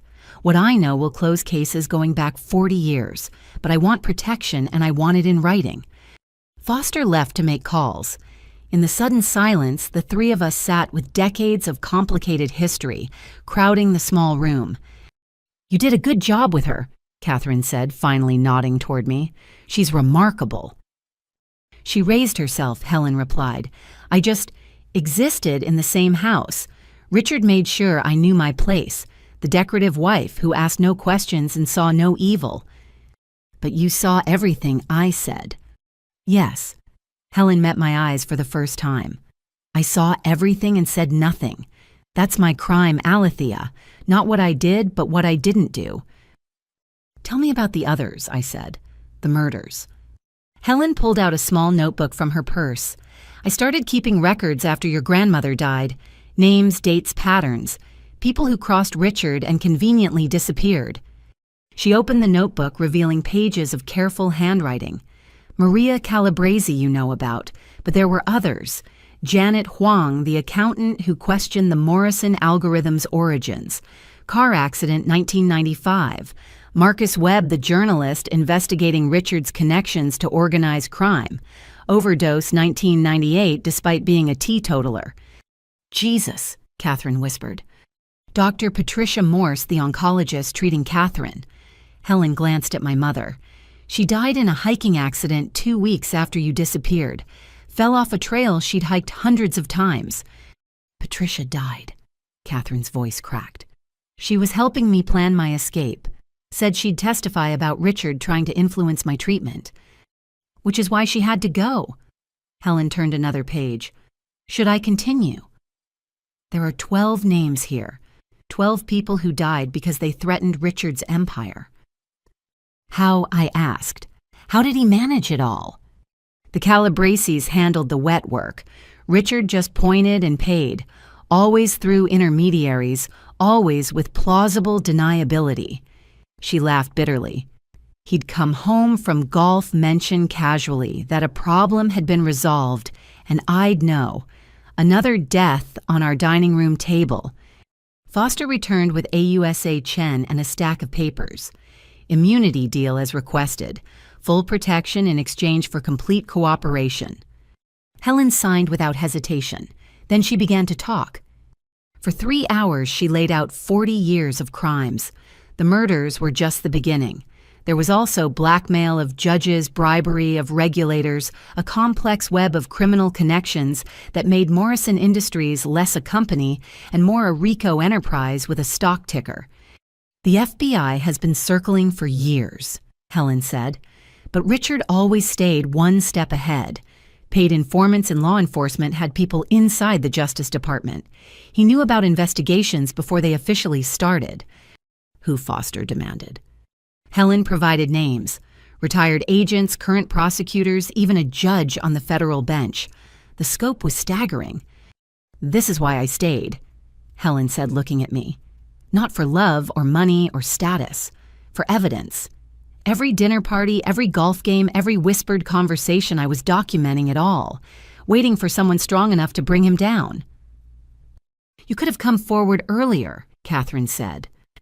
With what protection Richard owned judges. He had killers on speed dial. I was one suspicious question away from a tragic accident. Helen's voice turned fierce. So I played the perfect wife and gathered ammunition. 35 years of it. She pulled out a safety deposit box key.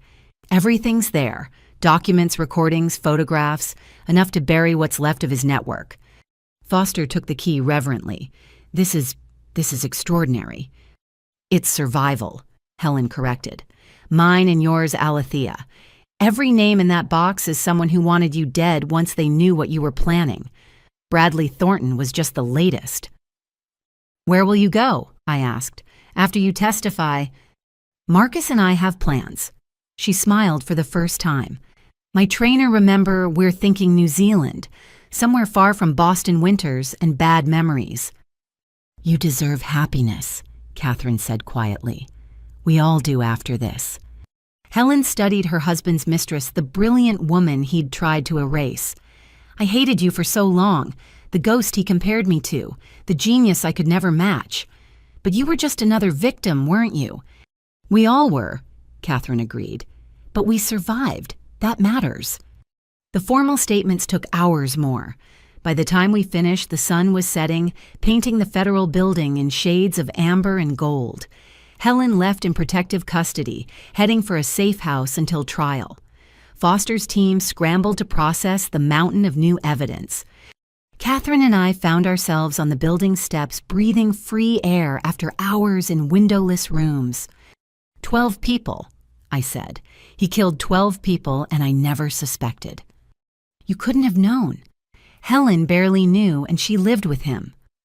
Catherine touched my shoulder gently. Don't carry guilt for his crimes. Madison needs to know about all of it. Tomorrow, Catherine suggested. Tonight we both need to process this. My phone rang. Dorothy. Turn on the news, she said without preamble. Channel 5. We found a television in the federal building's lobby. The screen showed Morrison Industries still smoking from last night's fire, but the reporter wasn't talking about arson. Bodies discovered in the basement of the building appear to have been there for years.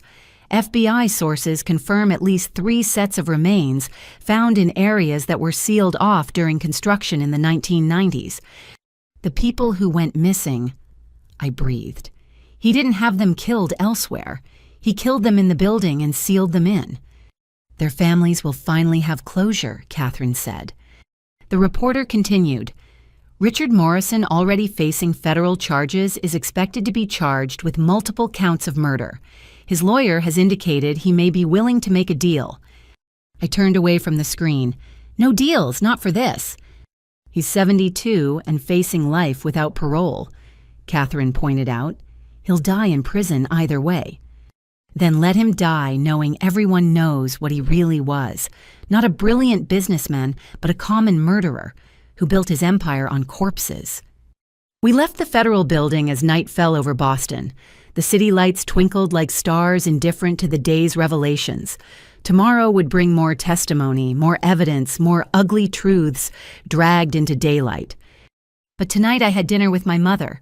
Real dinner in my apartment above the gilded lily, cooking together like normal people who hadn't been separated by attempted murder and decades of lies.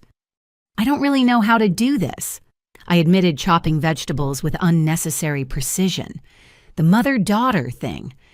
Neither do I, Catherine confessed. I've imagined it so many times, but the reality is more awkward than I expected. We could start small, weekly dinners, phone calls, build up to normal. I'd like that. She paused in stirring the sauce. Alethea, what you've built, not just the businesses, but the person you've become, it's more than I ever dreamed. You took the worst possible circumstances and created something extraordinary. I had good genes, I said lightly. You had more than that. You had choices, and you consistently chose strength over bitterness, justice over revenge, truth over comfortable lies.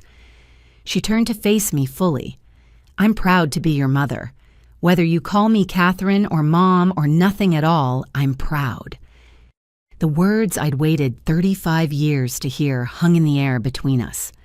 I set down my knife and crossed the small kitchen to hug her, both of us crying now, years of separation, dissolving in salt water and fierce embraces. Mom, I tried out the word, tasting its unfamiliarity. I'm glad you're alive. I'm glad you waited. I'm glad we both survived to have this. We finished cooking through tears and laughter, the simple domestic act, healing something neither of us had known was broken. The pasta was overcooked and the sauce was too salty, but it was the best meal I'd ever eaten. Later, as Catherine prepared to leave for her hotel, she paused at my door. Helen was wrong about one thing. What's that? She didn't raise you. Eleanor did. Through the trust she left, through the faith she had in you, through Dorothy's guardianship of her memory. 3 generations of Morrison women who refused to let Richard win. 4 now, I corrected. Madison's finding her spine. Give her time. Time we have, Catherine said.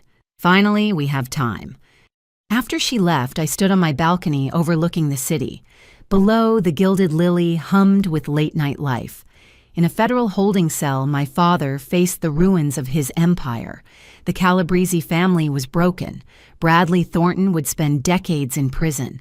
Helen would testify and then disappear into witness protection with her trainer. But we, the women Richard Morrison had tried to erase, we remained. Stronger for our scars, connected by our survival, ready to build something better from the ashes. My phone buzzed. A text from Madison, family dinner Sunday, Sarah's cooking. Catherine invited too, maybe Dorothy if she's free, just us girls. Just us girls, I typed back. Wouldn't miss it. A new family born from the destruction of the old. Not perfect, but honest. Not without pain, but facing it together. It was more than I'd ever dared to hope for. It was enough. It was everything. 6 months later, I stood in the renovated boardroom of what was once Morrison Industries, now the headquarters of Prometheus Innovations. The same 40th floor view of Boston Harbor stretched before me, but everything else had changed. The cold glass and steel had been replaced with warm wood and living walls of green. Where my father's portrait once hung, we'd installed a photo gallery, images of every person whose ideas had built this company, starting with Dr. Catherine Walsh. 5 minutes, Ms. Walsh, my assistant informed me. Still getting used to the name change, but it felt right. Alethea Walsh, daughter of Catherine, granddaughter of Eleanor, connected to a line of brilliant women instead of a legacy of lies. Madison appeared in the doorway, professional in her tailored suit, but still learning to carry herself with genuine confidence. The Times reporter is here. You sure you want to do this? It's time, I said. The last interview about the past. After this, we only talk about the future. She nodded, understanding. We'd all spent months in courtrooms and FBI offices reliving trauma for the sake of justice. Richard Morrison had been sentenced to life without parole, his empire officially dissolved. Bradley Thornton got 40 years. Vincent Calabrese, in a twist no one saw coming, had become a star witness and now lived under federal protection, sending me occasional letters about his new life as a bakery owner in Montana. "How's Sarah?" I asked. Madison's face lit up. "Clear scans for the 3rd month running. The doctors are cautiously optimistic." She paused. "We're thinking about adopting, starting the process anyway." "You'll be wonderful mothers." "Sarah will be. I'm still figuring out how to be a decent person, much less a parent." "Hey," I caught her arm gently. "You chose truth over comfort. That's the foundation of being decent. Build from there." She squeezed my hand and left to fetch the reporter. I turned back to the window, composing my thoughts. This interview would close the chapter on Morrison Industries, allowing us to fully become something new. Ms. Walsh. The reporter, a young woman named Jennifer Liu, entered with Madison. "Thank you for agreeing to speak with me." We sat in the comfortable chairs I had brought in to replace my father's intimidation furniture. Jennifer pulled out a recorder and notebook, old school but thorough. "Let's start with the obvious question," she began. "Why give this interview now when the trials are over and the company has been restructured?" "Because the story isn't complete without acknowledging the future," I said. "Yes, Morrison Industries was built on theft and maintained through murder. But from its ashes, we're creating something ethical. The algorithms my mother created are now being used as she intended to help small investors understand markets to predict economic downturns that hurt working families to democratize financial intelligence." "Tell me about the Maria Calabrese Foundation." $5 million in initial funding focused on forensic accounting scholarships for women and minorities. Maria died because she was smart enough to spot financial crimes. We want to create an army of Maria Calabreses who are protected and supported instead of silenced. And your mother, Dr. Catherine Walsh, serves as our chief theoretical officer. She's developing new models that incorporate ethical considerations into financial predictions. Turns out, when you factor in human cost, different investment strategies emerge. Jennifer scribbled notes. "The employee ownership model is unusual for a tech company. 40% of Prometheus is owned by employees through a trust. Decisions are made democratically. Profits are shared equitably. We're proving you can be successful without exploitation." "Some critics say you're being naive. That ethical business can't compete with ruthless capitalism." "My father believed that too. He's serving life in federal prison while we're projecting 30% growth annually." I smiled. "I'll take naive over imprisoned any day." "What about personal costs? Your family was destroyed by these revelations." "My family was destroyed long before I exposed it. The revelations allowed us to build something real. I have a relationship with my mother. My sister is free to live authentically. Even Helen found happiness in witness protection. Truth didn't destroy us. Lies did." "Do you ever visit him, your father?" "Once. He asked me to use my influence to get him transferred to a minimum security facility. I declined. He made his choices. Now he lives with them." "That's cold." "That's justice. 12 people are dead because of him. Their families deserve to know he's paying for every single life he took." We talked for another hour, covering the business transformation, the ongoing FBI investigation spurred by Helen's evidence, the surprising support from formerly competing companies. When it was over, Jennifer packed up her things. "One last question off the record." I nodded. "Was it worth it, losing your father, your family name, your childhood home? Was justice worth all that?" I thought about Sunday dinners with my chosen family, Catherine teaching Sarah economic theory while they cooked, Madison learning to laugh without calculating its effect, Dorothy presiding over it all with quiet satisfaction, Helen's postcards from New Zealand always unsigned but unmistakable.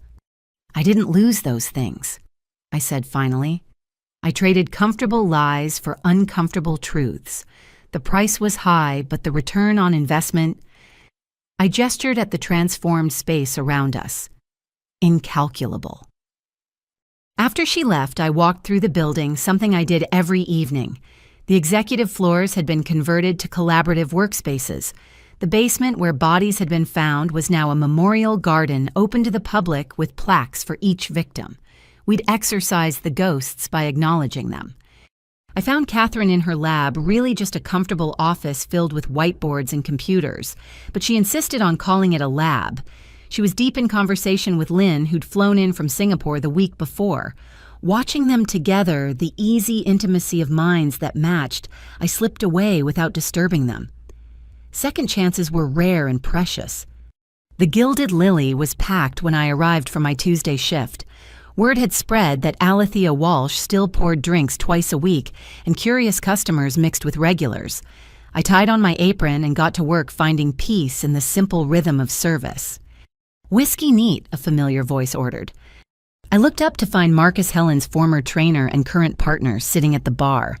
He wasn't supposed to be in the country. "Helen?" I asked quietly. "Is fine. Sends her love. We're just passing through, heading to Europe for a bit." He slid an envelope across the bar. "She wanted you to have this." Inside was a photograph I'd never seen. My grandmother, Eleanor, much younger, standing with a woman who could only be Catherine's mother, my other grandmother. They were laughing at something, arms-linked conspirators, in a joke lost to time. On the back in Helen's handwriting, "Found this in Richard's safe. Proof that women in your family have always found each other despite the men who tried to keep them apart. Be happy, H. Tell her thank you." I managed around the lump in my throat. "Tell her yourself. We'll be back for Christmas." Quietly, of course. He raised his whiskey. "To the women who survived." "To the women who thrived." I corrected, pouring myself a rare drink. The night flowed on. Customers came and went, each with their own stories of triumph and failure, love and loss. I listened, served, offered the occasional wisdom. This was why I kept tending bar, to remember that business was ultimately about people, their hopes and struggles and small victories. Near closing time, a young woman approached the bar nervously, college age, probably with the intense eyes of someone carrying weight beyond her years. "Are you really Alethea Walsh?" she asked. "I am. My name is Christina Huang. Janet Huang was my mother." I set down the glass I'd been polishing. Janet Huang, the accountant who'd questioned the Morrison algorithm, one of my father's victims. "I remember her name," I said carefully. "I'm sorry for your loss." "I was 5 when she died. They said it was an accident, but I never believed it. Then I saw the news about your father, the bodies in the building." She took a shaky breath. "I just wanted to thank you for giving her justice, for proving I wasn't crazy to suspect murder. Your mother was brave to ask questions. I'm sorry she paid such a terrible price for integrity. She left journals, notes about discrepancies she'd found. I could never make sense of them, but maybe—" Christina pulled out a flash drive. "Maybe they could help with something I don't know. I just felt like you should have them." I took the drive, this unexpected gift from another ghost. "Thank you. I'll make sure our forensic team reviews everything. Your mother's work won't be wasted." She smiled, tears and relief mingling. She would have liked that, using math to make things right. That's all she ever wanted to do. After she left, I stood behind the bar where it all began, holding evidence from a woman dead nearly 30 years. The past kept offering up its secrets, each revelation another step toward resolution. Madison appeared at closing time, as she often did these days. "Ready for the board meeting tomorrow." "Which one? We have 3. "The fun one, where we announce the internship program for formerly incarcerated women." Catherine's idea. She says brilliant minds end up behind bars for all sorts of reasons. Might as well recruit them. Speaking of recruitment, Madison pulled out her tablet. Sarah got the job, deputy director of the Calabrese Foundation. She wants to expand beyond forensic accounting into financial literacy for at-risk communities. Perfect. What about you? Still happy running operations? Getting there. Some days I still feel like I'm playing dress-up in a role I don't deserve. She helped me close out the register, but Sarah reminds me that imposter syndrome is just another lie we tell ourselves. Smart woman. The smartest. I'm lucky she forgave me for, the whole fake marriage thing. You were both victims of our father's manipulation. Forgiveness is what victims give each other to become survivors. We locked up together, sisters in truth, if not in blood, walking out into the Boston night. The city sparkled around us, full of promise and possibility. Catherine asked me to give you this, Madison said, handing me an envelope. Inside was an invitation written in my mother's precise hand. The Walsh Chen. Family requests your presence at the marriage of Catherine Walsh and Lynn Chen. Small ceremony, family only. Love conquers all, even decades of separation. I laughed, delighted. When? Next month. Sarah and I are planning it. Dorothy's officiating. Apparently she got ordained online specifically for this. Of course she did. I tucked the invitation carefully into my pocket. A wedding. Our family's first real celebration. First of many, Madison promised. We're thinking of doing a vow renewal next year, something honest this time. We parted ways at the corner, Madison heading home to Sarah, me walking toward my apartment where solitude waited. But it didn't feel lonely anymore. The city hummed with life around me, and I was part of it now. Not the emperor surveying from above, but a citizen among citizens connected by threads of truth and purpose. My phone buzzed. Catherine texting, Lynn's making soup, too much for two, interested? On my way, I typed back. Family. The word had taken on new meaning these past months. Not blood or obligation or manipulation masquerading as love.